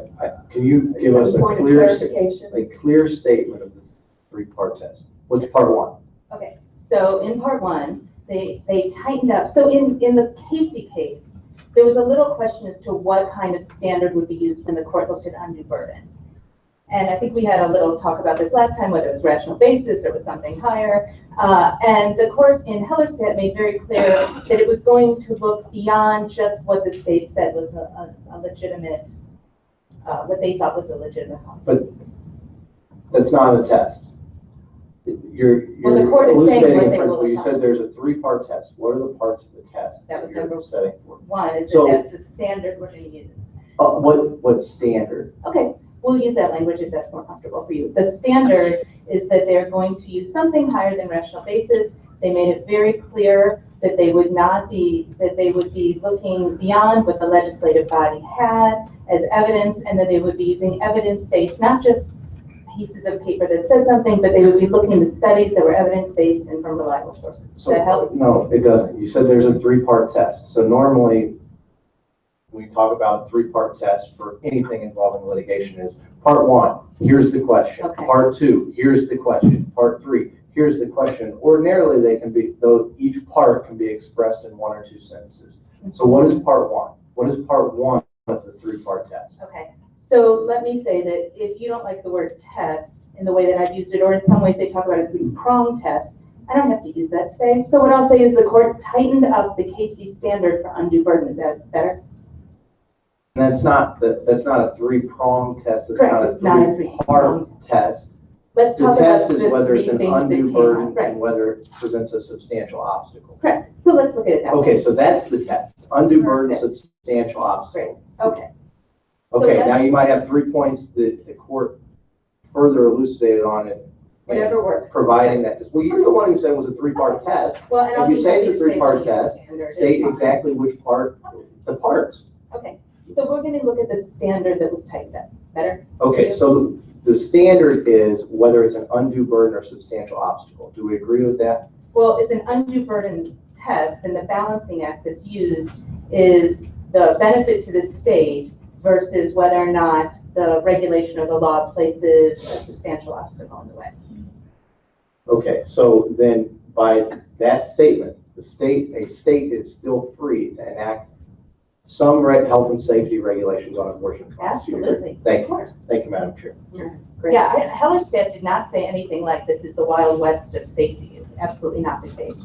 So let's look at Senate Bill 5. So there are a lot of pieces to Senate Bill 5, and I'm not probably the best person to talk about several of them. So I'm going to leave the preemption aspect, which has already been discussed a little bit, to someone else because they are more specialists on that. But I do want to talk, and I know we've spent a little bit of time already on the fetal tissue samples, and I want to talk about that in terms of the Hellerstedt. I mean, we've had some medical testimony on it, but in terms of whether or not that would pass muster under the Hellerstedt, or if that would be held unconstitutional. And Hellerstedt said very clearly that we're going to look to see if anything, does it protect the health of the mother? And I think based on the medical testimony of the witness who just went, there's really nothing that will protect the health of the mother in terms of doing this. And and the court would most likely say that in fact, requiring pathologists to look at, do something outside of the norm, which is to look at an entire sample sent in a very quick turnaround time that seems like it's outside of the bounds of regular turnaround time without like a specific, we're concerned about this patient, we need immediately staff, we have to look at it, but that everything becomes a very quick turnaround time, and that some pathologists would find it onerous to have to do that in a quickly and be concerned about the retribution if they didn't do it quick enough, that what that's called is a chilling effect. And we may have a chilling effect on the ability of pathologists even to want to look at fetal tissue that comes after an abortion procedure, because they may find it too onerous or too risky in order to do that, to meet these regulations that do nothing really to improve the health of the mother, the female, which was stated by the doctor who just spoke. So it may also prevent having these very quick turnarounds and these kind of onerous reporting standards. It may have a chilling effect on whether or not physicians want to do any of these procedures. And all of that under Hellerstedt would probably be conceived as, sorry, maybe not the right verb, but would be conceived as presenting an undue burden. And of course, they would look to see if that was true. They would look to the evidence-based information that came out of that state, which they would review to see, is this actually a problem? Are there a lot of, when we look at the numbers, a lot of reasons that we need a 5-day turnaround, that having that 5-day turnaround actually would help women? And they would not just look to some lists or some suppositions, but they would actually look to reliable sources. And it seems like basically the way that it is written and the demands that have been put on pathology, that would most likely fail and be unconstitutional. I want to speak a little bit to the concurrent jurisdiction that's given to the Attorney General. And if Hellerstedt were looking at this term, they would say, does this have anything, this letting the Attorney General have concurrent jurisdiction, does that protect the health of the mother?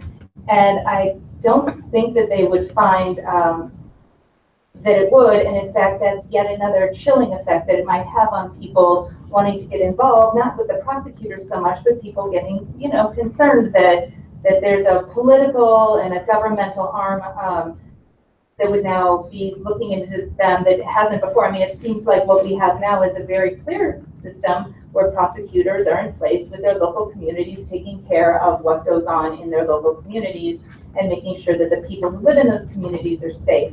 So it seems like that might be seen as, and they spoke about this in Hellerstedt, just a political ploy, and again would have another chilling effect. Unless, of course, there was evidence-based information from reliable sources that the trial court felt, well, that this maybe is a problem, and they would need to look at that. But currently, I don't think that exists. There's this decoupling in the definition of ambulatory surgical center and an abortion facility. And I'm sure you all know, but I just wanted to be really clear that the piece of the regulation regarding abortion facilities as ambulatory surgical centers that was enjoined in the Western District cases, just the piece about doctors admitting privileges at the hospitals. Currently, any standalone facility that does abortions is still licensed as an ambulatory surgical center. So that part in, 19 CSR 303060, I believe is the citation, still exists. All those many regulations. So I think that, and I know that, you've done a lot of work in the Senate trying to figure out how to make this bill pass muster under Hellerstedt. But I think that what's concerning is, and Judge Sachs mentioned this in the Western District case, is that really no one in Missouri would think that abortion doesn't have a political history in the state.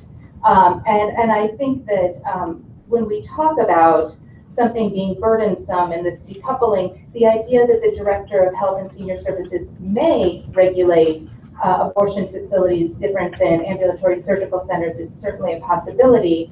But as Judge Sachs said, in speaking of a different aspect, but saying it would take a really, I think hardy was the word he used, hardy director to go against the political machine and the political history of abortion in Missouri to think that they would do that. So I think that the court, based on Hellerstedt and based on Judge Sachs in the Western District, would also be a little suspicious. Again, they'd look to the evidence-based information out there from reliable sources to see if that actually had a basis in keeping women healthier or not. There's some information about inspections and, unannounced inspections. Again, they'd have to see if there was any evidence that there was a problem with the current inspection method, which is annually. I want to go back, although it hasn't been raised today, there was a discussion last Wednesday that Missouri is like some regulation desert around the issue of abortion. That we can, without some SB 5 or some other law, we can just run amok. And certainly that is the farthest thing from the truth. Numerous regulations have already been stated today that talk about, what happens to doctors. I know the physician who was just testifying was talking about all of the pathology regulations. Missouri has numerous in code and in regulation different standards about waiting periods and about what a physician must say when they counsel a patient who comes in, and there's very specific script that they have to do. We have parents of a minor and consent. And then we have, like I said, abortion facilities currently are still licensed and regulated as ambulatory surgical centers with all of the multitude of restrictions and regulations that go with that. What was enjoined in the Western District beyond the admitting privileges is what's concerned again, I'm going to do it off the top of my head, but 19 CSR 303070, which is we have to widen the hallways and make enough room around the recliners and all of that. So those are gone, but they're still licensed as ambulatory surgical centers. So in no way is Missouri by any means a regulatory desert when it comes to abortion. So I just have concerns when we look at the legal standard that is in place that has been applied in the Western District, wondering if this is truly actually, in the way Senate Bill 5 is written, if it truly would pass any of the tests in Hellerstedt. As I said last week, I'm happy to support women's health. I'm not quite sure that this bill does anything to further women's health and that it would pass muster under that legal standard. So thank you. Happy to take questions. Thank you very much. Are there any questions for this witness? Representative Newman. To inquire, Madam Chair. Thank you very much for, we've had the medical view, we've had a political view, and now we're having a legal view. So by looking at SB 5, you're pretty clear that these additional targeted regulations of abortion providers do not meet the Supreme Court's new standards? It would seem like that they would not, that they would be overbroad based upon the standard that was tightened up in Hellerstedt. And that standard was that restriction, the benefit of the restriction has to outweigh the burden that it would be imposing on either the physicians, the hospitals, the whoever.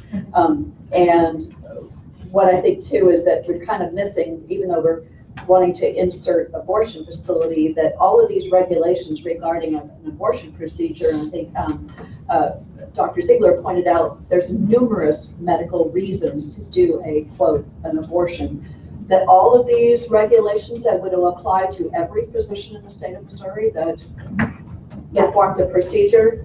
Yes, that's my understanding. So again, this bill really goes beyond. Yeah, a we would call it abortion overbroad, facility. yeah. It goes Overbroad, beyond yeah. abortion facility, even though we have this section then that tries to divorce the abortion facilities from a surgical center. Yeah, I mean, I understand why it was done, but I don't think it's going to serve the purpose that they want. And I think, I think Senator, you said even, at one point that, you were comfortable with the department regulating under this administration, but you'd be concerned about the department regulating maybe under another administration. And I think that goes exactly to the political nature that Hellerstedt would not be happy about. So your opinion as an attorney, why should the state, I mean, I'm talking beyond the state now, because in here on page 6, it talks about reports going to the Department of the General Assembly. Yeah. Why do we as legislators need to get a pathology report dealing with tissue from abortions? What are we going to do with that?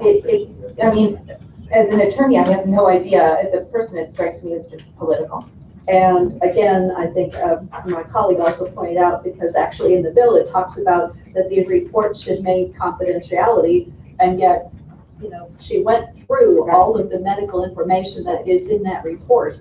So I don't know how much confidentiality there is when we get all of that medical information. Well, and it seems like it would be pretty easy to piece back together, do some sort of reverse engineering and figure out who it was, but I can't see, based on Hellerstedt, how that in any way would help the situation, as opposed to would be a substantial burden. So we as legislators, senators, representatives, what would be our purpose to get this report? I have no idea. So are we going to determine if all the tissue was there or not there?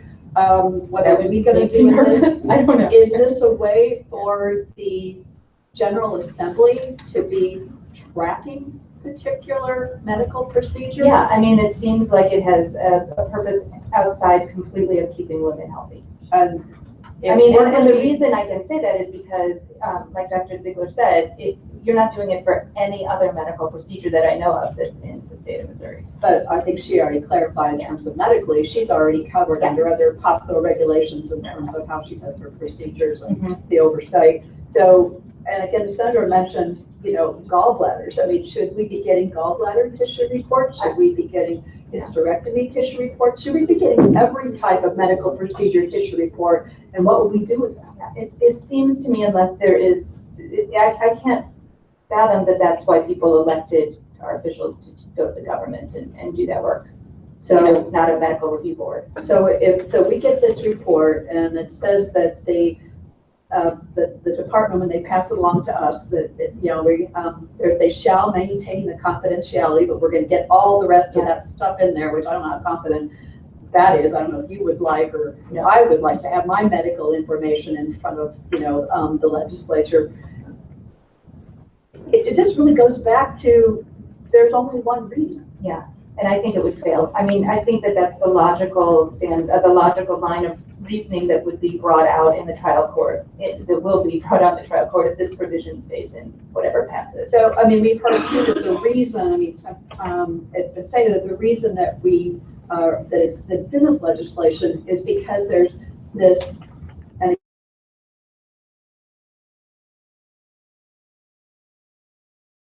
way, I mean, in terms of not a name on a piece of paper or code on a piece of paper or whatever, that this allegation that, again, based on nothing, that all tissue is not removed or not abortions are being properly reported.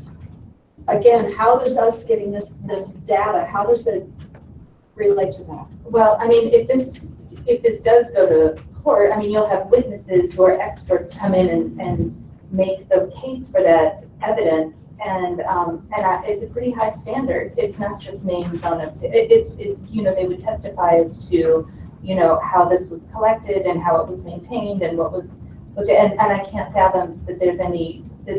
It just seems to me that it doesn't have any place in the general. But but in that type of a case, there are standards for evidence, right? Correct. I mean, you can't just put names on a piece of paper. No. And you can't just say this is. No, I mean, there's somebody said something in somewhere. I mean, doesn't it have to always be verified? Yeah, I mean, there's a whole series of cases or classes, excuse me, you can take in law school called evidence, all about how you make evidence. So because somebody said something is really not.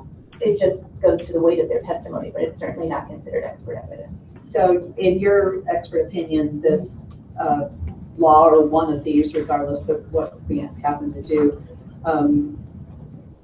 is signed by the governor, goes to law, your opinion that this is going to go to fairly immediate litigation in terms of, and how do you feel as a taxpayer that we're already, it's really clear that this is already going to be going to litigation as probably as fast as it's signed.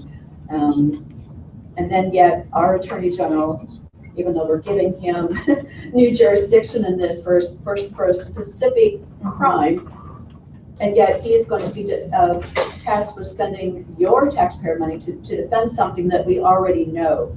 I mean, that's why I felt it was important to come down here last week and today again, because I just don't think it's worth Missouri's time or Missouri's money to put something into legislation that the Western District and the court in Hellerstedt have said this most likely is not going to pass muster. And I, you know, as a person who lives in Missouri and has always lived in Missouri, I mean, I want the people who are elected to represent me on problems that are truly pressing in the state, and it seems not, to me personally, like this is not the right way to go. So we're going to have to be budgeting for, you know, potential litigation again, spending your taxpayer money, and so thanks for your legal opinion on this. But because I think when you answer the question overall, why are we doing this? Do you have a theory? Why are we special session, $20,000 a day of bills, whatever which one goes to the governor's desk that you already say is not going to pass constitutional legal muster? Why on earth would we? Why are we doing this? It seems like I don't know. All right, are there any other questions for this witness? Seeing none, thank you. Please leave a witness form. Now we've covered medical, pathology, legal, different aspects everywhere. Is there anyone that has any different perspective to bring to the committee? Good afternoon, representatives. My name is Allison Dreet. I'm the executive director of Gall Pro-Choice Missouri. I wasn't here last week, so I don't know what you covered, but I appreciate the time today. I'll let you know if you cover ground that we've already covered. Well, our side, I think, appreciates the testimony since those in favor got as much time as they wanted. Well, we, again, I'll repeat that we spent almost probably 6.5 hours hearing broad testimony on this. And so today, and indeed it was mostly opposition testimony, so today we're not going to recover that ground. If you don't have anything new to add other than your opposition to the bill, then you may leave the witness form and you could email your testimony Well, to I it. think I have some things that haven't been covered yet today. Oh, that's great. Yes, let's hear those. I heard several times mentioned about parts of Senate Bill 5 that would allow for the First Amendment protections of crisis pregnancy centers and other alternatives to abortions organizations, which just really strikes me because all of us under the Constitution are already protected by the First Amendment. But also that I have in front of me Missouri's Informed Consent booklet, which was mandated by the General Assembly that each woman or person seeking an abortion be given to and read from when they were seeking a procedure. A couple things strike me in here too, before I even delve into it, that part of this information came from the state of Kansas and the state of Minnesota, which seems weird to me that we wouldn't be using highly regarded medical journals and taking information from other states. But on top of that, there's also a lot of medically inaccurate and non-medically indicated information in this booklet. And I won't go page by page. I've had a doctor do that for me and write in here both what's medically inaccurate and what's not medically indicated. But two things in particular strike out to me, that there is a list of different abortion procedures that a woman may have. Two of those abortion procedures in this book aren't even procedures that are done in the state of Missouri, let alone the country of the United States. And so it strikes me as odd, as we would be giving certain alternatives to abortion organizations these First Amendment superpowers when we don't even trust medical professionals that have degrees and licenses to give accurate, scientifically indicated medical information to patients seeking abortion care. Seems very dangerous to me. And if you'd like to hear more about that, we could go page by page. The second part that strikes me is the part on the fetal tissue reporting and how it is in fact more targeted regulations of abortion providers needing to shut down certain doctors, clinics, potentially hospitals. Last year I had an abortion. I had opted for a medication abortion where I took a pill and went through that procedure in the privacy of my own home. And so nobody's trying to regulate, I guess, that procedure for me in my own home. Just further pointing out, as my colleagues before me, that these laws are going to be stricken down in the court system, costing taxpayers thousands more dollars of what the special session is costing, and the current Judge Sachs ruling has now cost the state. So that's all I wanted to add today. Thank you very much for your testimony. Are there any questions from the committee? Representative Newman. Yes, to inquire, Madam Chair. You may. Thank you for being here. We missed you last week, but I wanted to go back and ask you some questions basically about the preemption language in here of the St. Louis Anti-Discrimination Ordinance. And I know that your organization was very involved in the drafting of that organization. I mean, you testified, you had given input, as did the Missouri Catholic Charities. There was a lot of players at the table, correct, when that language was being drafted. And again, the purpose of the ordinance is anti-discrimination. Right. Based on any of your reproductive decisions. Right. It has nothing to do with the hiring of a person. It's about keeping people's jobs. It's something that we hear a lot in this building, is protecting jobs. That no person would be fired from their job for their personal medical decisions or denied housing. No, NARAL does door-to-door canvassing, unlike political canvassing where you do a targeted universe, so you don't waste time and money trying to get people to vote for you. We hit every single door because we know 70% of Americans support access to abortion. And we just actually met a young woman who was fired from her job from the for taking too much time off after she had a miscarriage. So the St. Louis ordinance would have protected her if she didn't work for a federal organization, but these are the kinds of instances that St. Louis thought it was important to protect. So in those reproductive decisions, including a pregnancy, trying to work through your pregnancy and not being faced with any discrimination, or if you, in terms of birth control, I mean, basically it's saying you can't discriminate, you can't, throw out of your apartment or refuse, or not so much refuse to hire, but you can't fire based on those decisions. Right. So we heard earlier today, because, and I don't think anybody's mentioned it, but can you a little bit say that don't we already have a statute, the RCRA statute, that, again, depending on the court case, apply to religious organizations that still feel like they're being threatened, even though there are very clear exemptions in the ordinance? Yeah, I am not a lawyer, but the city attorneys in crafting this legislation was held up to RFRA.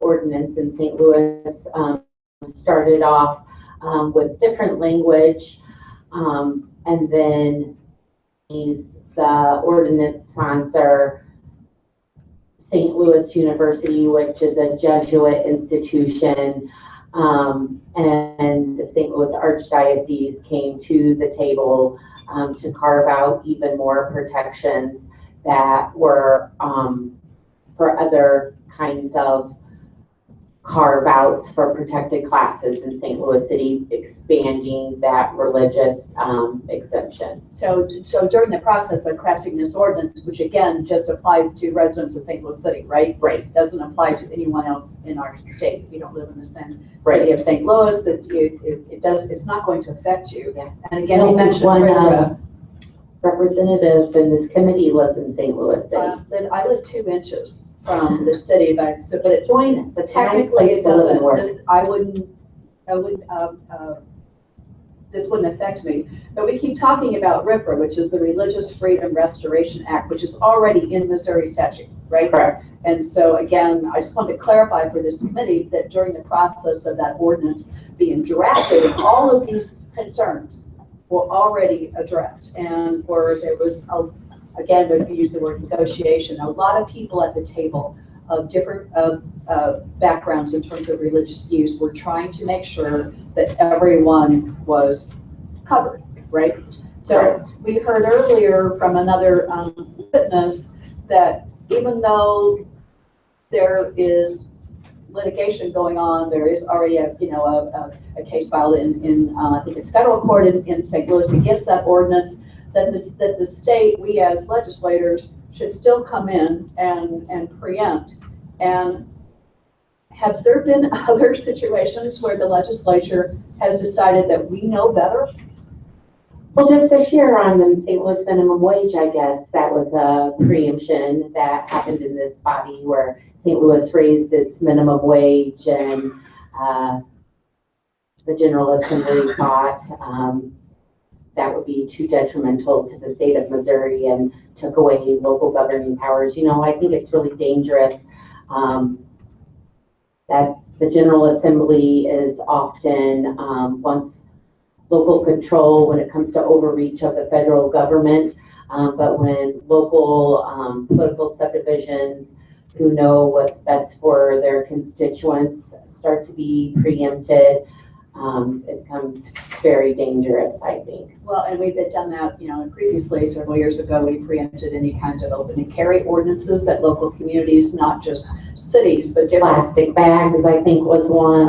And then I'm even thinking, our legislature has a long history of just overturning even, voter decisions, even in terms of, campaign finance, et cetera. So go back to the concealed weapons, which, failed as an initiative in 1989. So again, for that argument for the state to come in and say that we know better, when again, there is a several court case going on that we as a legislature have no part of.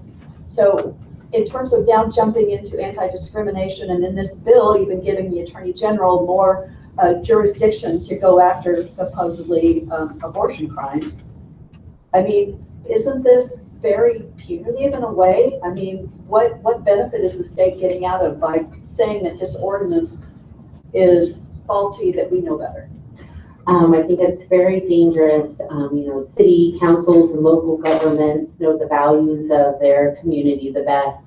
I was here last week to testify in the Senate hearing, and one of the senators mentioned that if we didn't like the laws in the state, then we had every right to leave and move to another state, which seems very insincere and costly at best. But maybe that's one of the reasons why I live in St. Louis City, is because in Missouri, in a state where being a woman is so difficult, St. Louis City represents my values more closely than, say, in Ash Grove. Well, it's funny you mentioned Ash Grove. I just noticed that the brand new head of the American Medical Association is actually from Mountain Grove of Missouri, and someone who believes in expanded healthcare access for everybody. So thank you. I think you really pointed out in terms of what the ordinance, the value of an anti-discrimination ordinance and why this is punitive. And going back to the AG original jurisdiction that you just briefly mentioned, I was missing from here on Wednesday and Thursday because I was asked to speak at a conference in DC. Our governor was in DC, but he was not at the conference for the Center for Reproductive Rights. And we were getting calls about this AG language, and with lots of abortion rights advocates in the room, we believe that this is the only state in the country that would have that law. Missouri is already the third most restrictive state in the country, so going back to that abortion regulation desert, which we are not, we're the third most restrictive state with one remaining abortion clinic, and that's why Judge Sachs and others have, ruled these kinds of laws an undue burden for women. But giving the Attorney General that clear jurisdiction over a quote abortion crimes, I mean, that seems a little political in nature also, doesn't it? Or a little threatening to know that the Attorney General is going to be breathing down your back along with your local prosecutor.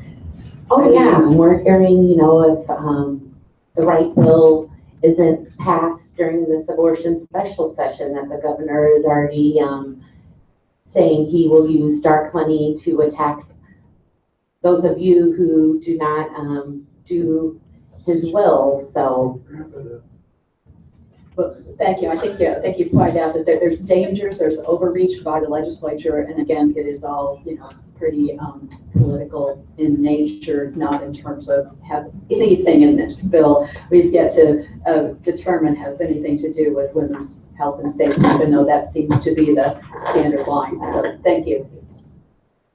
Thank you. Are there any questions for this witness? Representative Rude. Thank you, Madam Chair. I'll be brief, just to inquire. You may. Thank you.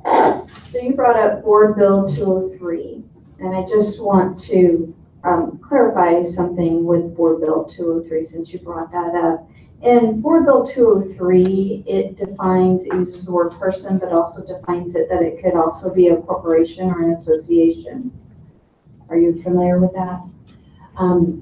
I've read the bill several times, but without having a copy of it in front of me, I don't know directly what you're referring to. Well, it does, when it talks about a person in there, it defines it as a corporation or association. So therefore, Planned Parenthood or NARAL, for that matter, could have reproductive health rights. Then, since it defines it as a corporation or association, and then by all means could sue for discrimination.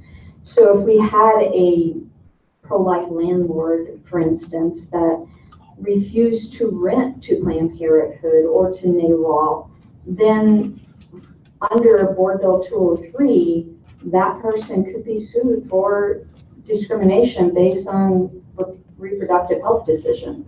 Just going off the amount of regulations that abortion care facilities in the state of Missouri have to go through just to be able to operate. I don't see any crisis pregnancy center in the city of St. Louis meeting those kind of burdens and I'm regulations. talking about if I'm a realtor, and if I have a client who has a piece of commercial property within the city of St. Louis, and Planned Parenthood decided they wanted to move from their current location to another location, and my client did not want to rent to Planned Parenthood because they are a pro-life basic religious foundation, but as Board Bill 203 states, because it's not just talking about a person, it incorporates the word corporation or association, then Planned Parenthood could sue my client for refusing to rent to them based on discrimination for the reproductive health decision. Yeah, I understand the question, and I'm saying with the amount of regulations that abortion clinics in the state of Missouri have to go through, I don't think any of those buildings would live up to the burdensome requirements that abortion facilities like Planned Parenthood have to go through interstate. But we don't know that for sure. We don't absolutely know that for sure. Thank you. Representative Newman. Yes, I'd like to just let the committee know on page 5 of the actual ordinance, if anybody has a copy in front of them, it states at the very top, and I'll pass on my copy so you can see it. It just states on page 5 that nothing in this ordinance shall prohibit a religious institution, corporation, association, society, healthcare facility, or educational institution with historic religious affiliation from prohibiting the provision of any reproductive health service on property owned or leased by it. So there's a double negative in the sentence, but right here is the paragraph on the top of page 5 that actually allows religious institutions and associations to be able to, they're exempt from that provision of the ordinance. I'm sorry? An individual is one. Well, it says here, nothing in the ordinance shall prohibit a religious institution. So that it lays out all the different types of, it doesn't have any, individuals not in this section. But in this section, it says prohibit a religious institution or any corporation, association, facility, anything that has a religious affiliation. So they're not applicable in this ordinance. Thank you. All right. Any further questions? All right. Thank you. Please leave a witness form. All right. I can't imagine that we've not covered everything that has been testified on throughout the process that we did Wednesday and today. So now we're going to go to informational purposes only. I'm sorry, I actually do have something to offer that hasn't been offered already. Are you sure? I'm positive. Okay, give me just a summary. What has not been offered already? I'm going to talk a little bit more about HIPAA and private health information, which was brought up by the representative here and has not been adequately covered. In fact, there was several misinformation, pieces of misinformation that were given. So I think that needs Do to you have some do you have some specific places that you're citing for us that we can follow those back? Is that what you're saying? I'd be happy to provide you the HIPAA numbers once I can return to my seat, if that's what you're asking for. Yeah. This bill really doesn't talk about HIPAA provisions, and it really doesn't talk about, there really is not a provision in the bill where private personal information, because it's being collected, all of this information receives an identification number, which then covers the individuals. If I could clarify. So first, let me introduce myself, although I'm sure you know who I am. We're not going to do that, okay? Thank you.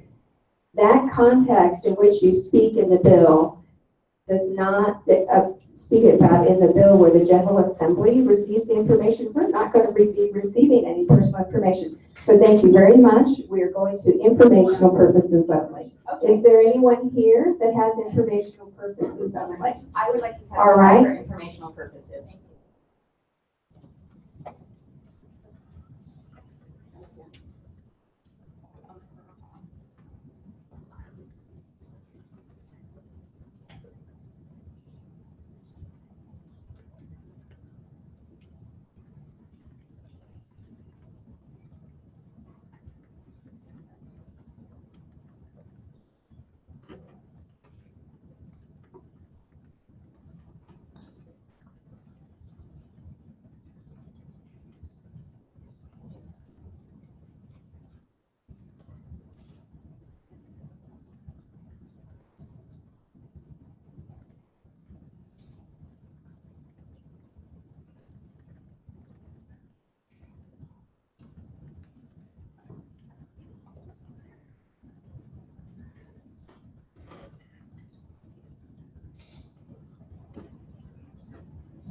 All right, I've been overruled.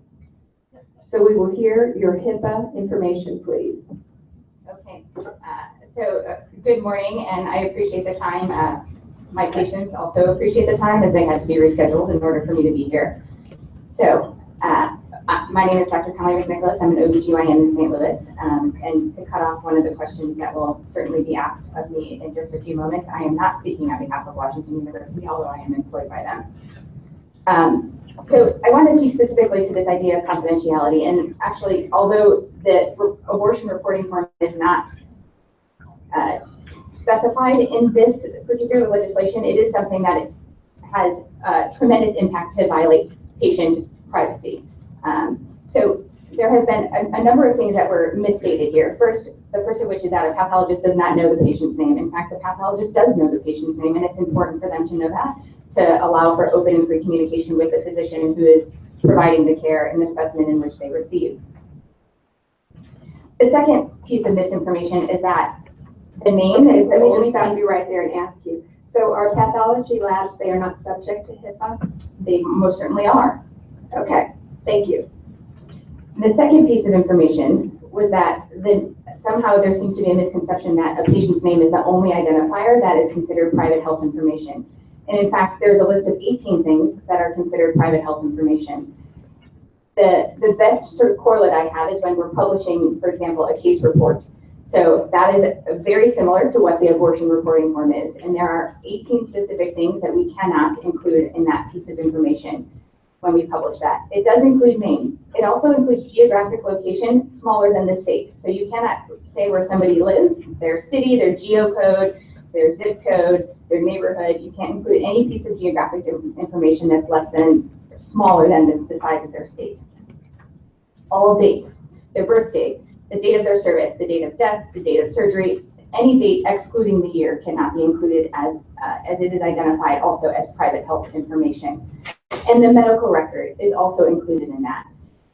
And although I keep hearing that it's a medical record or an identifying number given by the clinic, the idea of private health information in HIPAA is to prevent anybody from being able to trace back using that information who it is that had that procedure. And in fact, our reporting document has all of that information on it. I've also heard some testimony about the CDC and how they gather statistics. There's a tremendous difference in aggregate data as opposed to individualized data, which is what you asked for. The CDC gets aggregate data. There's no way to identify one woman from a data set of 30,000 women. They might know the distribution of race and age, but they cannot identify individual things based on that. And that's an important distinction. It's tremendous risk in identifying patients. The other thing is that, when we publish information such as this on patients, we have to get their consent. Patients don't give consent. In fact, they can't decline to give their information to the state of Missouri, even though it's protected health information, which is, I think, a dangerous precedent to set. The other, and I don't know why this continues to happen, but there continues to be a lot of confusion about pathology. The purpose of pathologic exam is to identify disease. It is not to affirm that you took out the right organ. We know what organ we took out. So that is not the purpose. The purpose is to confirm disease. And in fact, if pathologic requirement of abortion specimens was required or further the safety of women and the health of women, more states would have it. In fact, Missouri is one of only 2 that have it. And I would argue that abortion in other states are not any less safe because of that. Lastly, I think, there's been lots of talk about inspections. Certainly, as a physician, I think appropriate inspection is important. My concern is the disparity in the application of inspections. We are happy to have our facility inspected if that's equitably applied to all facilities that provide those services. And I'm happy to answer questions. So I know in 2015, I think Senator Koenig will remember, we did ask you to come testify before our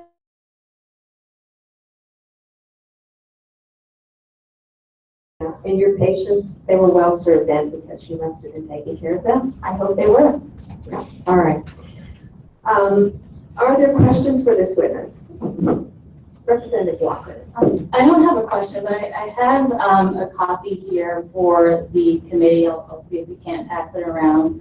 What the complication report for post-abortion care is and the various sorts of fields that are required to be, filled out by that report. And so I just wanted to pass that around to the committee so that they could see some of what our witness was discussing about some of the personally identifiable health information that is included in the report. All right, thank you very much.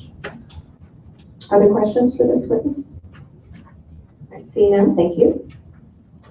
Now we will move to informational purposes only.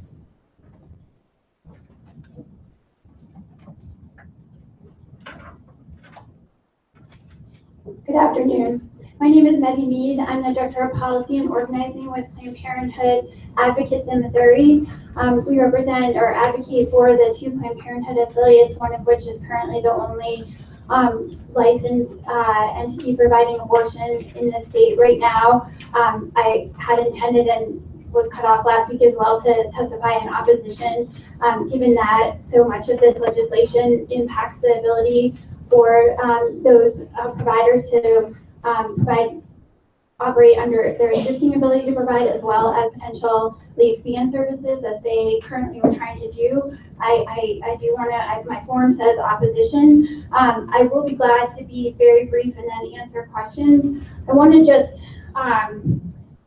posit that I've been asked numerous times, as I'm sure many of you have over the past few weeks since the governor called this special extraordinary session to deal with restricting a woman's access to abortion, why this is going on. And honestly, the only answer I can come up with when I look at the various proposals, the press conferences and the antics that are going on, that it does seem to be very, very politically motivated. And one thing I just wanted to put before you, because I've seen this committee operate throughout the year, I know the concerns that you have around children and families, that I just want to raise as part of this process what's at the center, which is are the women and families, as well as physicians impacted by this regulation, their medical training, their integrity, their ability to make decisions about what's most important to them in their lives based on their individual circumstances, is something I just wanted to bring to the center of this debate. That's really what's at the heart of this, not the politics or the gotchas or the sound bites. That's really what the Planned Parenthood affiliates are doing every day right now, serving over 50,000 Missourians each year with primary preventive care, well women exams, contraception, all of those things. That's what they're keeping centered, and I wanted to bring that to you, that's what we're hoping to center in this debate. I also want to raise the portion of the bill that would grant local control when it comes to crisis pregnancy centers. I've mentioned a number of times that I think it has unintended consequences. There's a provision in that hasn't been discussed that would prevent localities from enacting benefits for their employees that go beyond the state mandated benefits. So should a locality want to offer benefits, it's been a discussion about paid leave, any sort of benefits that are more generous than what the state offers, they would be prohibited. I'm not sure that's what this committee or the Senate intends to do, but I wanted to bring that to one's attention, and that any locality might want to tend to their citizens. And as Representative Walker pointed out earlier, I think there's another element to this bill about what it would do for localities as they choose who they invite or don't invite, and have a policy of not inviting into their schools when it relates to sex education, which has been a very heightened discussion actually in many localities in Springfield, Missouri, as well as the St. Louis city and in the Kansas City area, just instances that I know of. So I wanted to raise that as additional information per Madam Chair's request that we discuss new information. But I do have my witness form, and I'll submit a fact sheet related to all the other pieces that have also been addressed earlier, and I'm glad to take questions. So we are on a tight time frame here. Appreciate your testimony. Thank you very much. Are there other witnesses here for informational purposes only? Please submit your witness form. Thank you. Or your yes, your witness form. Anyone else for informational purposes only? All right, seeing none. You don't have any closing comments, do you? Thank you. That concludes the hearing on Senate Committee Substitute for Senate Bill number 5. We will now move into executive session.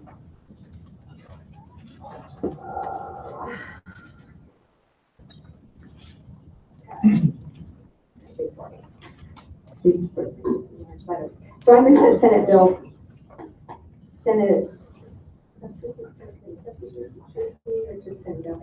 Okay, I move that Senate Committee Substitute for Senate Bill 5 be voted to pass.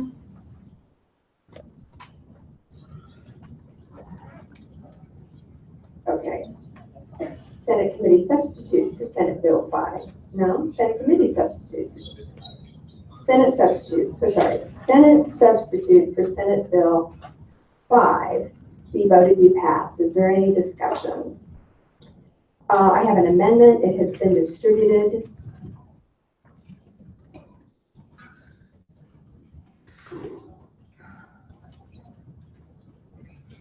All right, just going through the amendment. Well, first of all, let me just broadly say, I'm sorry, it's in point 17H.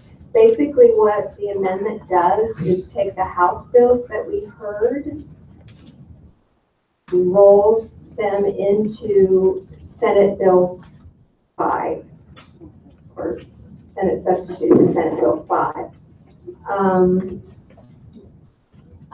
We do take out, Point of order? I'm going to finish my explanation, then I'll get to your point of order. Sure. We do remove the, and I just, just kind of on starting here. Yeah.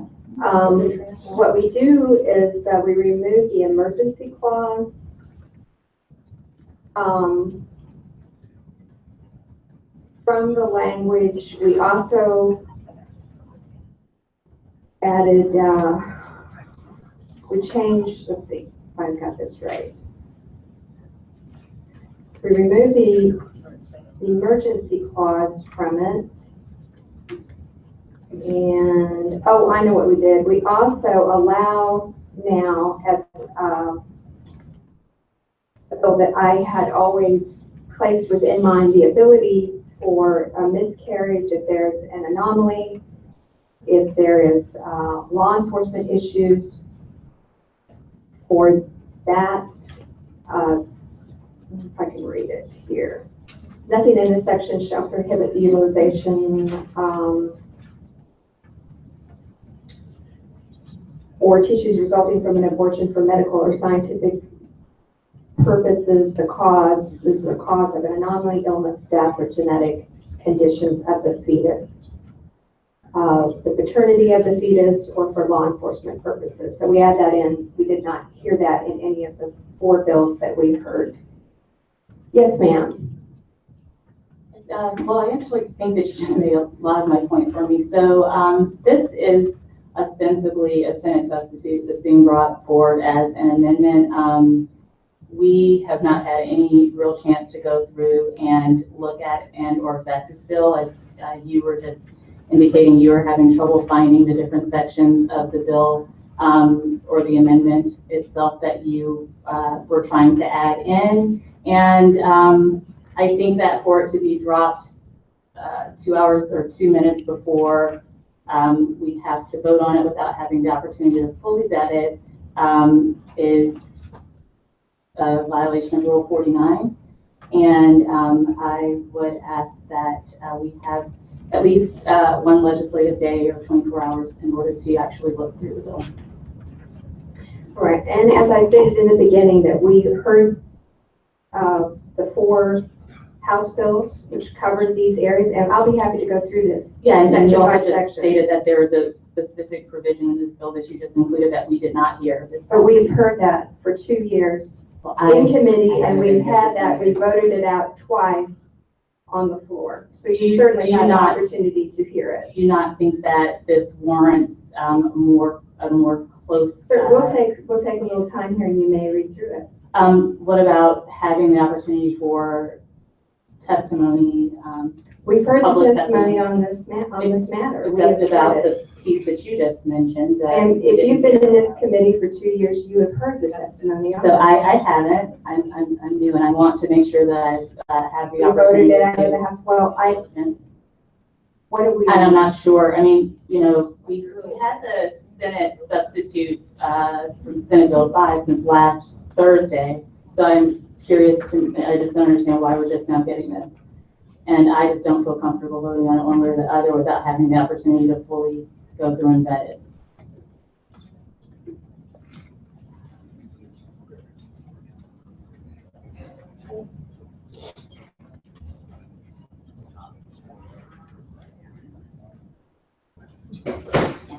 Okay, point of order is not well taken here. Are there other questions about the amendment ending in .17H? Representative Newman. Yeah, to inquire, and I guess the senator's still here. Does anyone know, does your amendment 17H, does this take us back to the original Senate bill? I mean, that might help clear up some of our. Ma'am, it is not his amendment. I'm sorry, House amendment. I'm sorry, the House amendment on Senate Bill 5, does this take us back to the original Senate bill? But since you're not aware of this amendment either, Senator, I guess I'm asking you, Madam Chair, since this is your amendment, does this reinstate the original Senate Bill 5? It does. It does contain the original. So that's why I want to make sure that we know what we're actually executing on here, or voting on this amendment. So to be clear, Amendment 17H takes us back to the original Senate Bill 5. Before it was. It does not remove the original Senate Bill 5 language. But it takes us back to the original language of the original Senate Bill 5 before it was substituted. I'm not.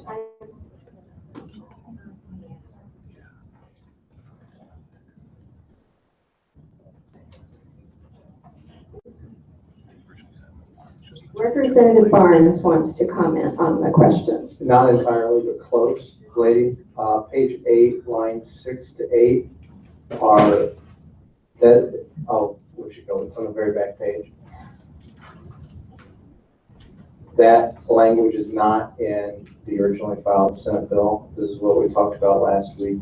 Language that came from, the majority of this language came directly from Hellerstadt as being the previous Texas regulation that was not ruled unconstitutional. So that's one difference. Another difference, I believe, lady, is on page 7, lines 22 to 25, which creates an exception. It says nothing in this section shall prohibit the utilization of fetal organs or tissue resulting from an abortion for medical or scientific purposes to determine cause or causes of anomaly, illness, death, or genetic condition of the fetus, maternity of the fetus, or for law enforcement purposes. And what the Madam Chairman explained is that is a provision that has been in the House version of the bill she presented Thursday or last Wednesday. Every time it's gone through. And for some reason, it wasn't in the language that was in this special session. So she went back and added what's been in there in the past. So I guess, well, my question continues. So we're, by adopting this amendment, so everyone's clear, this would create an amended Senate substitute of Senate Bill number 5, which again, even depending on floor debate, if this goes through to the floor, then this would have to go back to the Senate. Yes, the ordinary rules of procedures. To go back to the Senate. And so also, Madam Chair, maybe you could answer, does everything in this amendment correspond with the governor's call, or is there additional?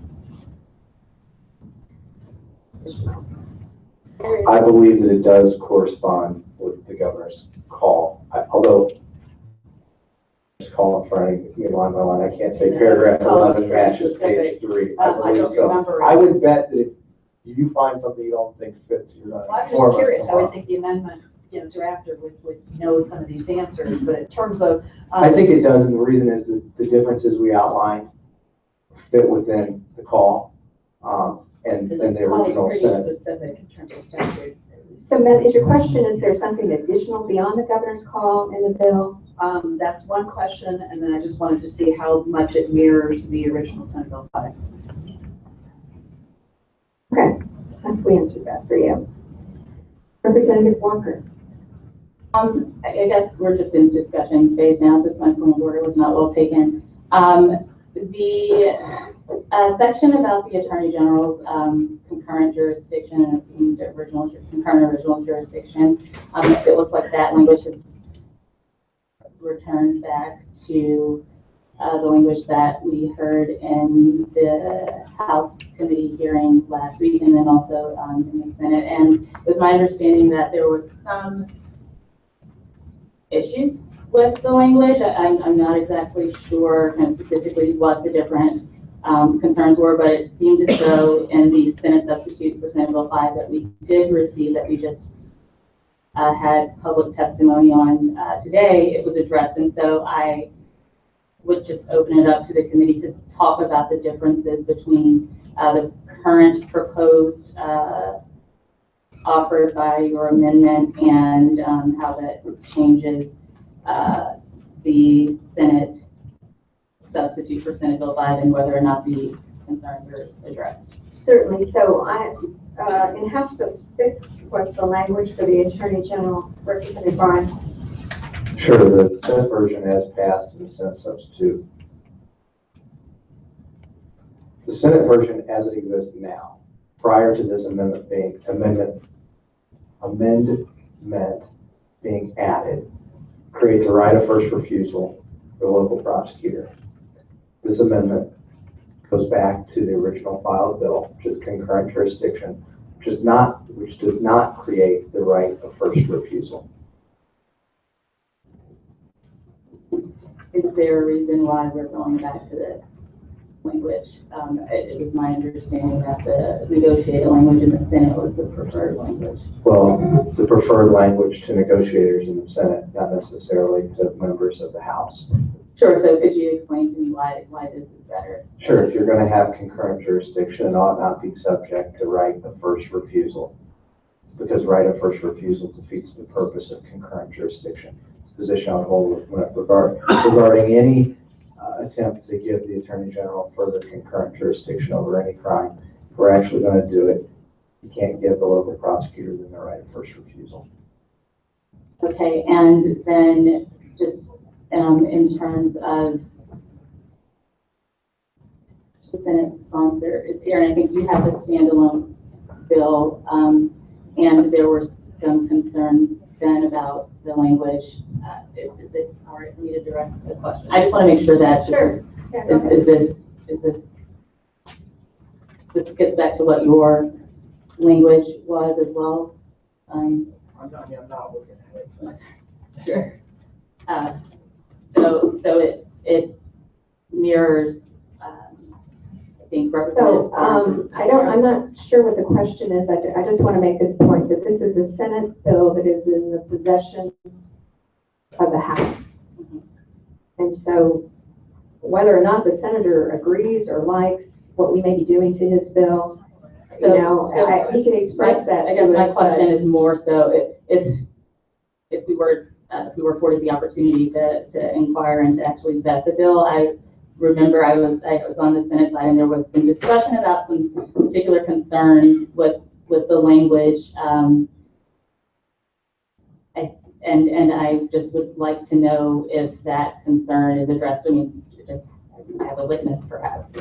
I mean, the bill the way I had it filed, I didn't necessarily have concerns with the way it was filed. Okay, all right, that's all I want to know. Thank you. Are there other questions? All right, seeing none. All right. Do you have a comment? Oh, I'm so sorry. I had the same guy in my way. Member Meredith. Numbers here, and at the very beginning of section, it's chapter 188, section 021. What bill was that from? We've gone through these. It's not in the Senate bill.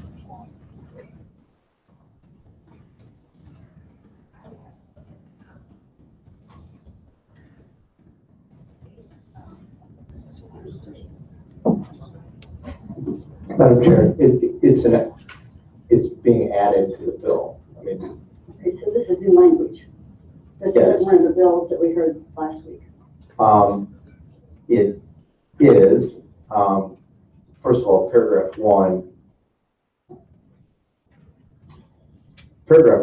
where it cites 021 is, I don't like this naming of statutes, but we'll just ignore that for a second. This was a similar provision was in House Bill 6 and in House Bill 3 last week, relating to medical abortions. I don't know if it was given the same statute number. And if you remember, I think I said 3 or 4 times that I have it this way in the House bill. After reviewing the Senate filed bill, I think the Senate filed bill does it in a way that's better. And so what we did is we stole the language from Senator Anders' bill and took out the language from House Bill 6 that I filed. So the language was in the original, or the other Senate bill, but it was not included in Senate Bill 5. So it was dropped in the Senate, and then you're putting it back in? And it was dropped in the Senate bill that it was originally in.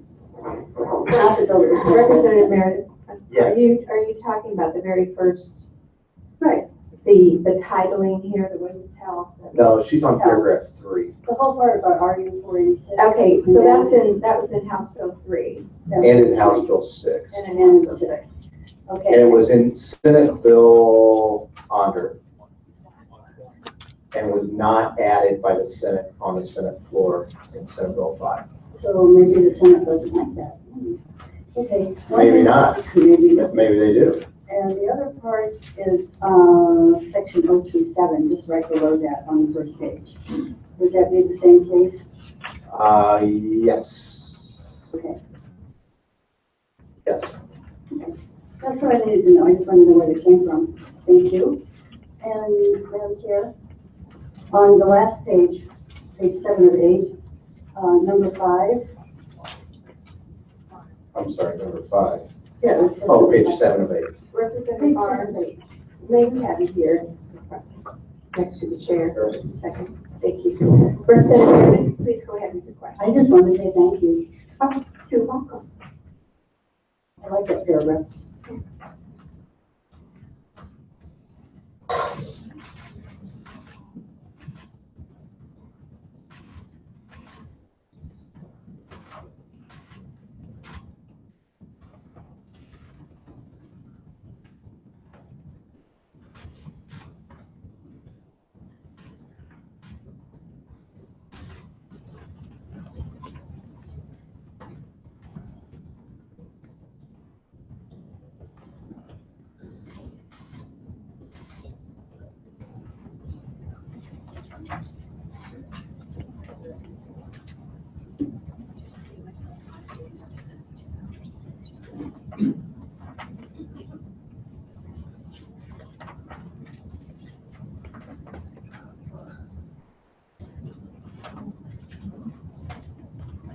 You want me to amend the amendment? Yeah, we'll do that. We're working on it. You can do by voice. We can do it by voice.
Yeah, Representative Barnes. Madam Chair, I have an amendment to the amendment. It has not been distributed. I'm going to explain it. The first part is, there are 2 parts to said amendment. It is simple. The first part is on page 1, starting on line 4, and it is to bracket out the substance of lines 4 through 6, where it starts sections 188.021, lists a bunch of sections, and then it states, shall be known and may be cited as the Women's Health and Clinic Safety Act.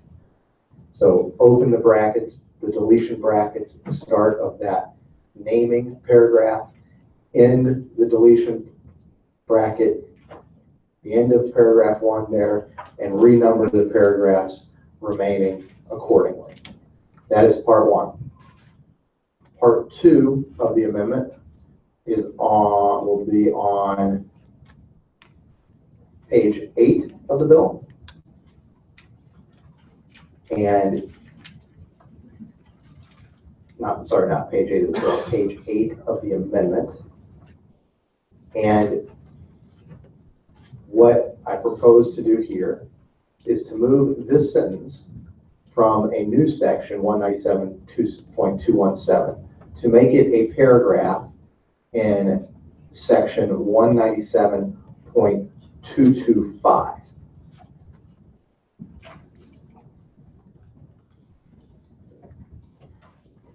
So if you give me just a moment, Madam Chair.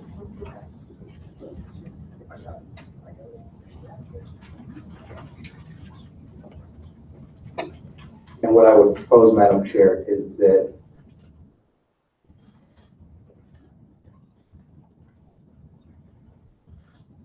it be made, it be appended to the end of paragraph 2 in the existing bill. Rather than making a new paragraph, let's keep the paragraph 2 that's in the bill and add this sentence. So this 197.217 now goes to 197.225, paragraph 2. Same exact sentence as is present in the amendment, added to the end of the current proposed 197.225, paragraph 2. Any questions that we have? Any discussion? Is there any discussion?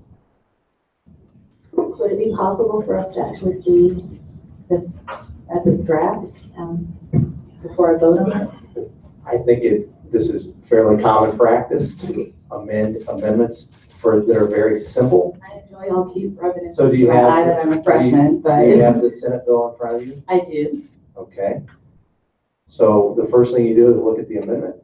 That first underlined paragraph where it names the act is deleted, and this would no longer be in the amendment. The second thing would be to turn to page 23.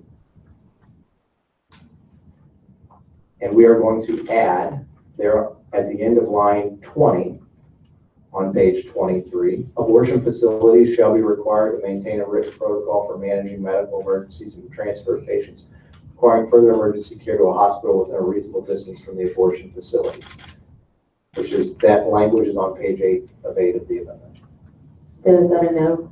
There's no, written version of it? Simple, very simple explanation. This is more in line with a technical amendment. So is there something that's preventing us from writing it or having it? There's a lot that's going on here. I think they're it would be great if we could, at least just have. I think they're reducing it to writing. Wonderful, at thank present. you. Appreciate it.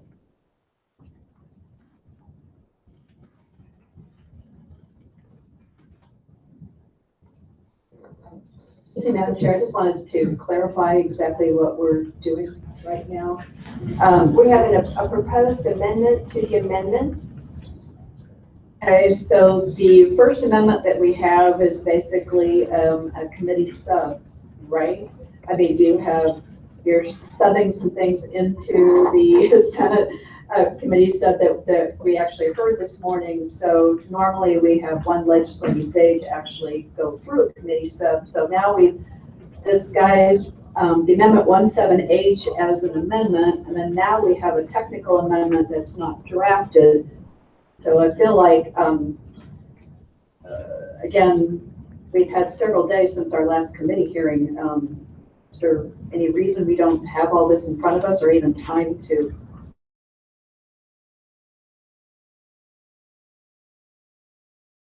Tracks House Bill 6. It tracks it in a way that we told you last week would track the Senate bill. Representative Barnes. Please, do not speak unless spoken to. Madam Chair, is the amendment? Now, let me answer her question. First of all, Senate Bill 5 was not assigned to us until this morning. And since that point, we have been working. But again, there's only a couple of pieces of new information. We spent, I don't know if you were here on Wednesday for the entire time, but we spent about 7 hours covering all this material. So we're kind of in the same place. We're all in the same place. The Senate bill was assigned to us this morning, and we are working to amend it. So I think we're doing a pretty good job. I understand, Madam Chair. I think we've kind of forgotten some of our own House rules in terms of, having, even if the committee said was assigned to us this morning, we should have had one legislative day to actually deal with that, not go ahead and rush a committee hearing if we haven't. I believe it wasn't even referred to this committee until, an hour before we actually were scheduled to meet. So again, we've got a lot of rush going on here, and I think my members of so you didn't have an opportunity that we're to not read what the Senate passed out last week? You didn't read through that? The Senate substitute wasn't referred to this committee until this morning, shortly But before. I know, but are you saying that through news media or looking on the Senate Well, website, you didn't have the opportunity to look at Senate Bill 5? Madam Chair, I think we're bound by our House rules, not getting information from the media. My LA has informed me that Saturday he sent a link to all the committee members of the Senate substitute for Senate Bill 5. And we are amending in all the bills, once again, that we spent 7 hours on Wednesday. Oh, and it was put in the hearing notice was put in the mailbox last Friday. I should let my LA give the timeline on these things. With the bill attached. Well, Madam Chair, I don't want to belabor this. I know we need to move on, but we do have House rules, and I think if we are violating Rule 30 by not having this one legislative day in advance. So I know things are being rushed, and if there was the stuff that came over from last week, we should have had again the committee should have been postponed if we were actually going to follow our own House rules, and I think that's the point that my members are trying to make. There may be some confusion on the part of a substitute and an amendment. So substitutes have to be distributed one legislative day in advance, 24 hours. Amendments do not.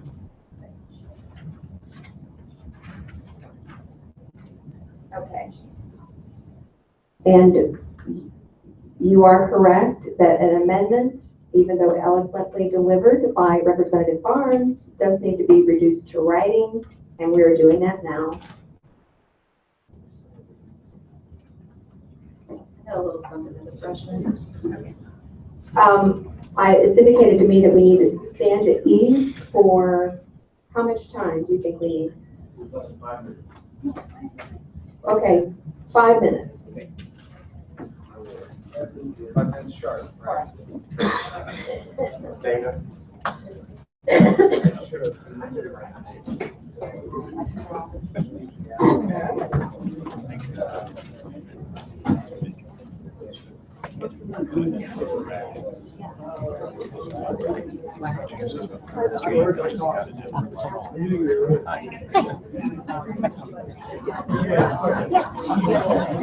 Oh no!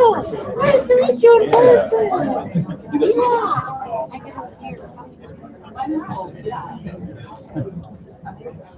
I'm the only one that steers you around.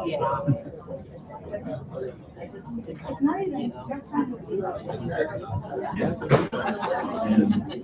I think we just now come to the realization that at least they know well, I mean, they amend the bill. Senate will explore or they could just decide to or to say,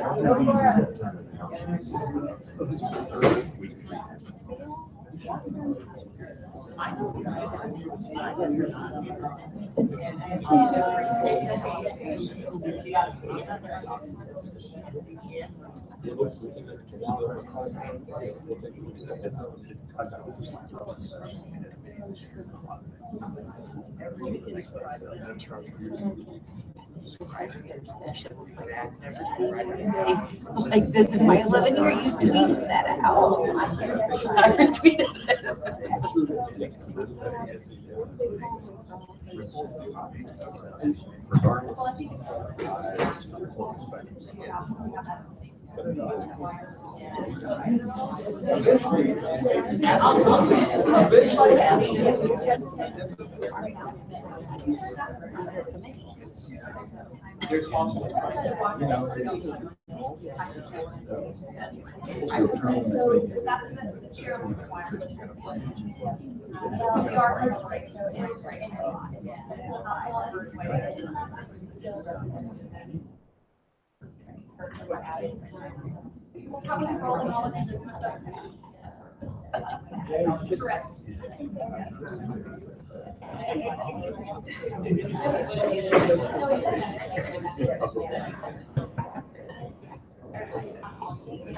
Thanks for saying hi because I would have never recognized you. This is my own. Fairly no grace over here. It's just like you do on the board.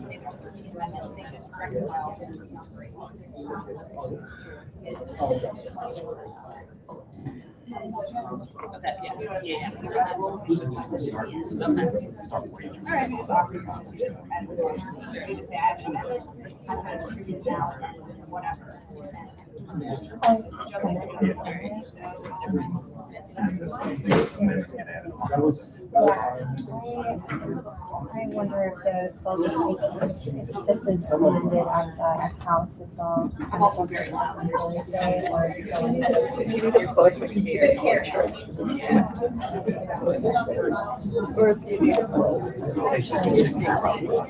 DHS has a variety of other agencies in the state government are. They're hybrid.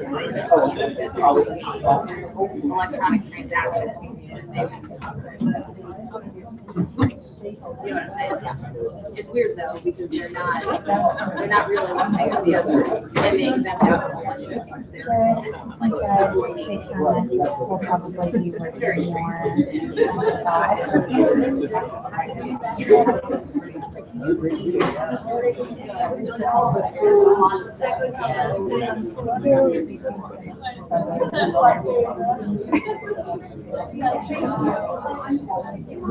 So I just remember here, I was mean, it's kind of spam, and I were on the same page, just doing something just to add it to his just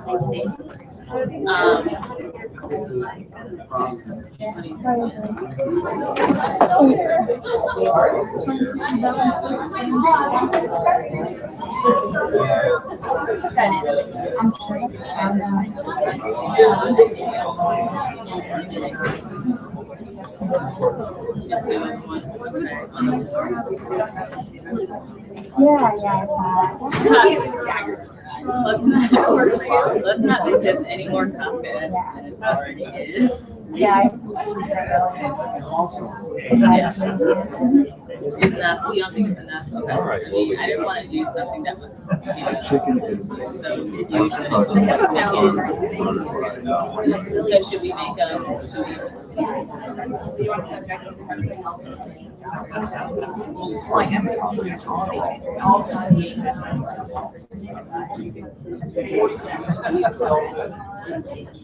If you wanted to, you have to part of state statute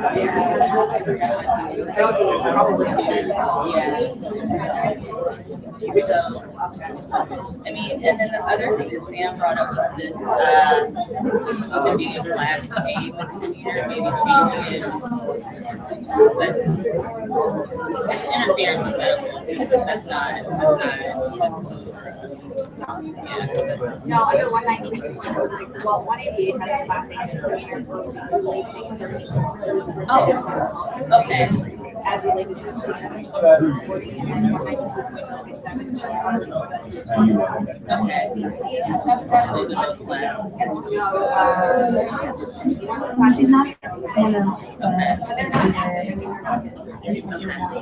So maybe we'll redo this.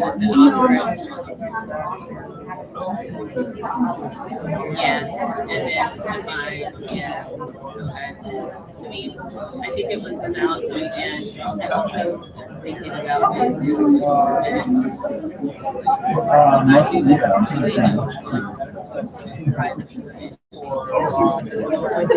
my dad, just putting it this different regard, I don't think it's going to be. Yeah, at all. Yeah. So maybe I can offer it and then, yeah. Yeah. And then maybe say,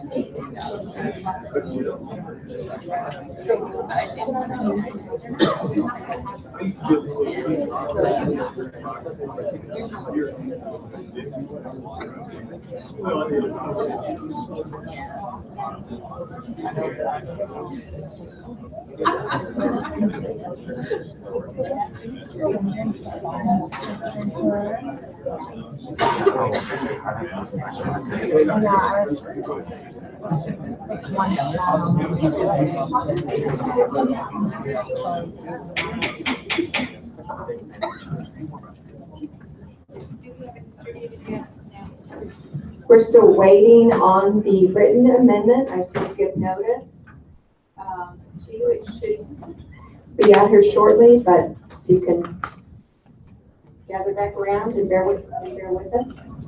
We'll get that. Oh, and as we speak, it is coming to us. Will you restate your motion? Not yet. Wait till we get it.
Representative Barnes, before we move on, I just want to state how much I appreciate having you on our committee.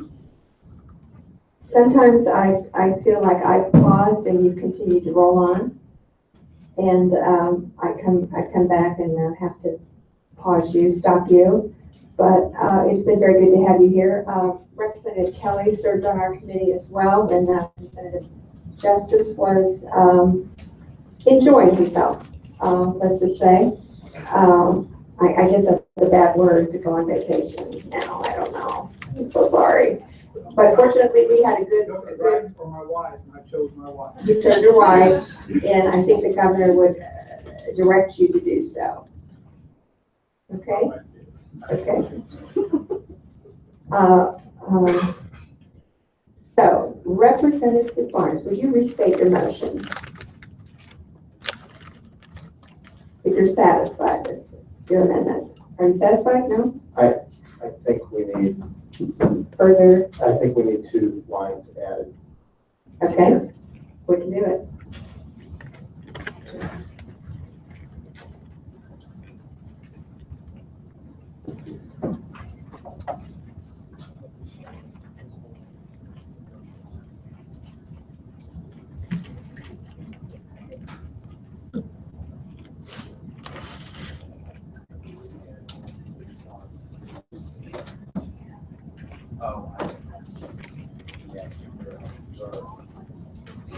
I've been corrected, Madam Chair. It is correctly drafted. Julia, when for you? I have an amendment to the amendment. It is now drafted, distributed, reduced to writing, and does what was explained earlier. All right, do you have a number? It ends in .18H. Wonderful. Do you move for its adoption? I think I have, but I definitely will again. I think you're good gentleman beside you is right. I move for its adoption. Thank you very much. All right, so all those in favor of adopting House Amendment 1 to House Amendment 1, all right? Please signify by saying aye. Aye. Those opposed, say no. No. And the ayes have it. You've adopted House Amendment 1 to House Amendment 1. Just keep it rolling. Okay. All right. Now I move that we roll the no? All right. Oh, I got to back up. Okay. All those in favor of adopting House Committee Amendment number 1 as amended, signify by saying aye. Aye. All those opposed, no. No. The ayes have it. You have adopted House Amendment 1 as amended.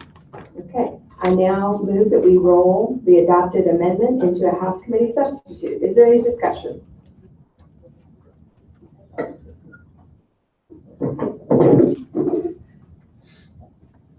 And adopt the sub, did I not say that? Okay.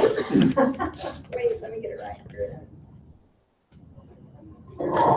I now move that we roll the amendment into a new substitute and adopt the substitute.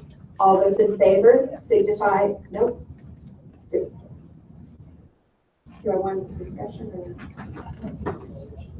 Okay. Is there any discussion?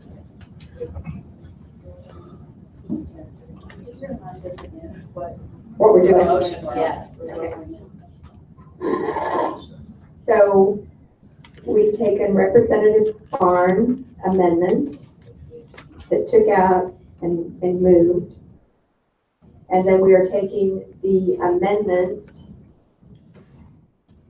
that ends in .17H, and we are creating a substitute for the Senate bill.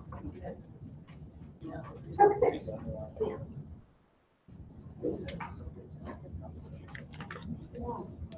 Is there a question? I've got an amendment. Is now when I author it? Yes. Okay, great. So I've got an amendment. Okay. That ends in .01H. And I'm going to distribute it now. It's been reduced to writing and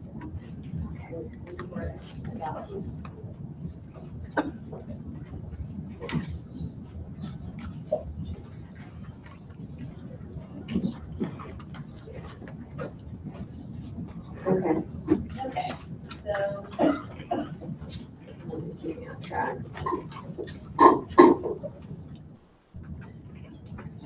So So this amendment is really just going back to the issue or the discussion that we brought up earlier about privacy and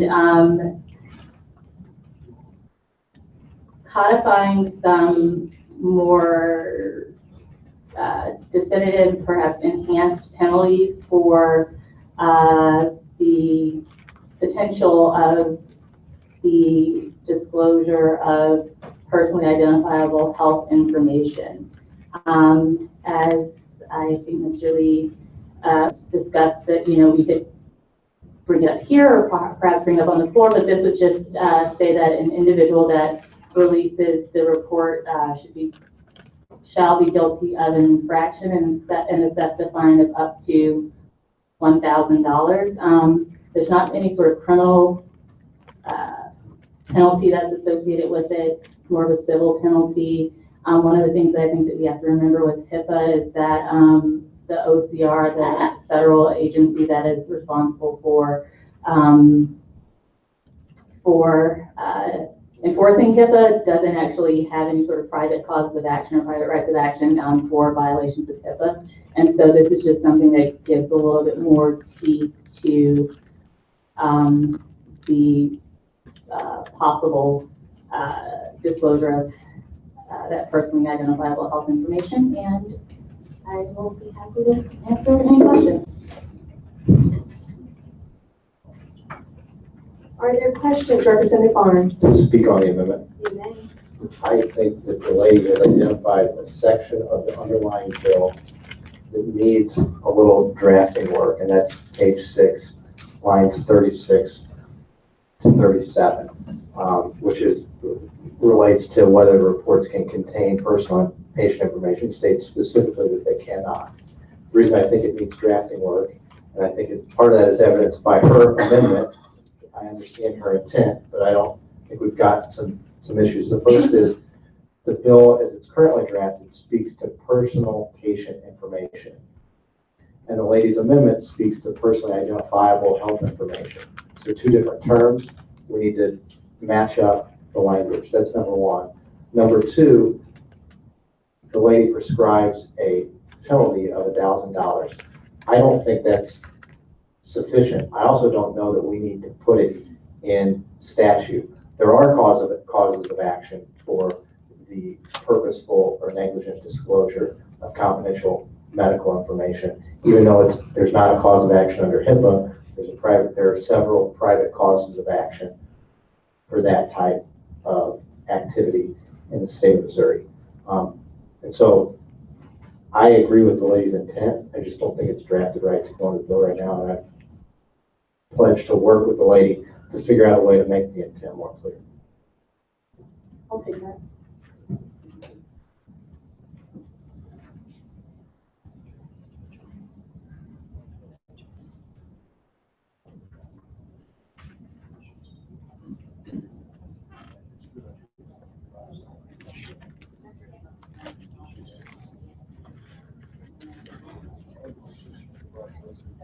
All right, so I'll withdraw the amendment and then we'll work on getting something better for tomorrow.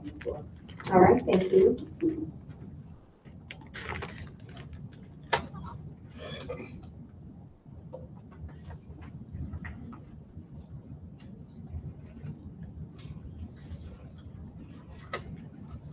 All right.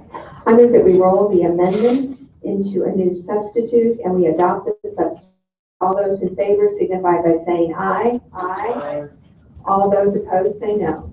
No. The ayes have it. You've adopted the substitute.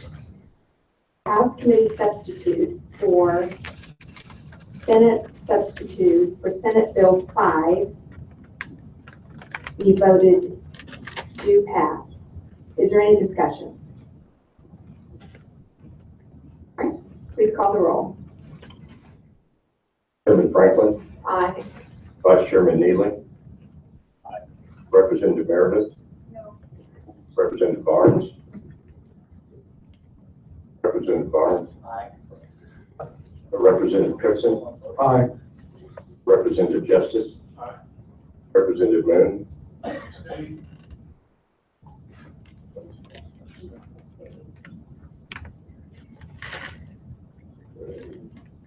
Representative Newman. No. Representative Ruth. Aye. Representative Stacy. Aye. Representative Walker. No.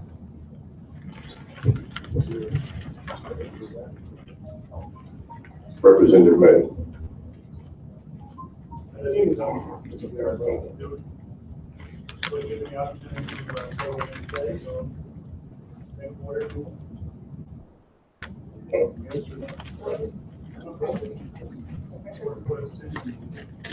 All right.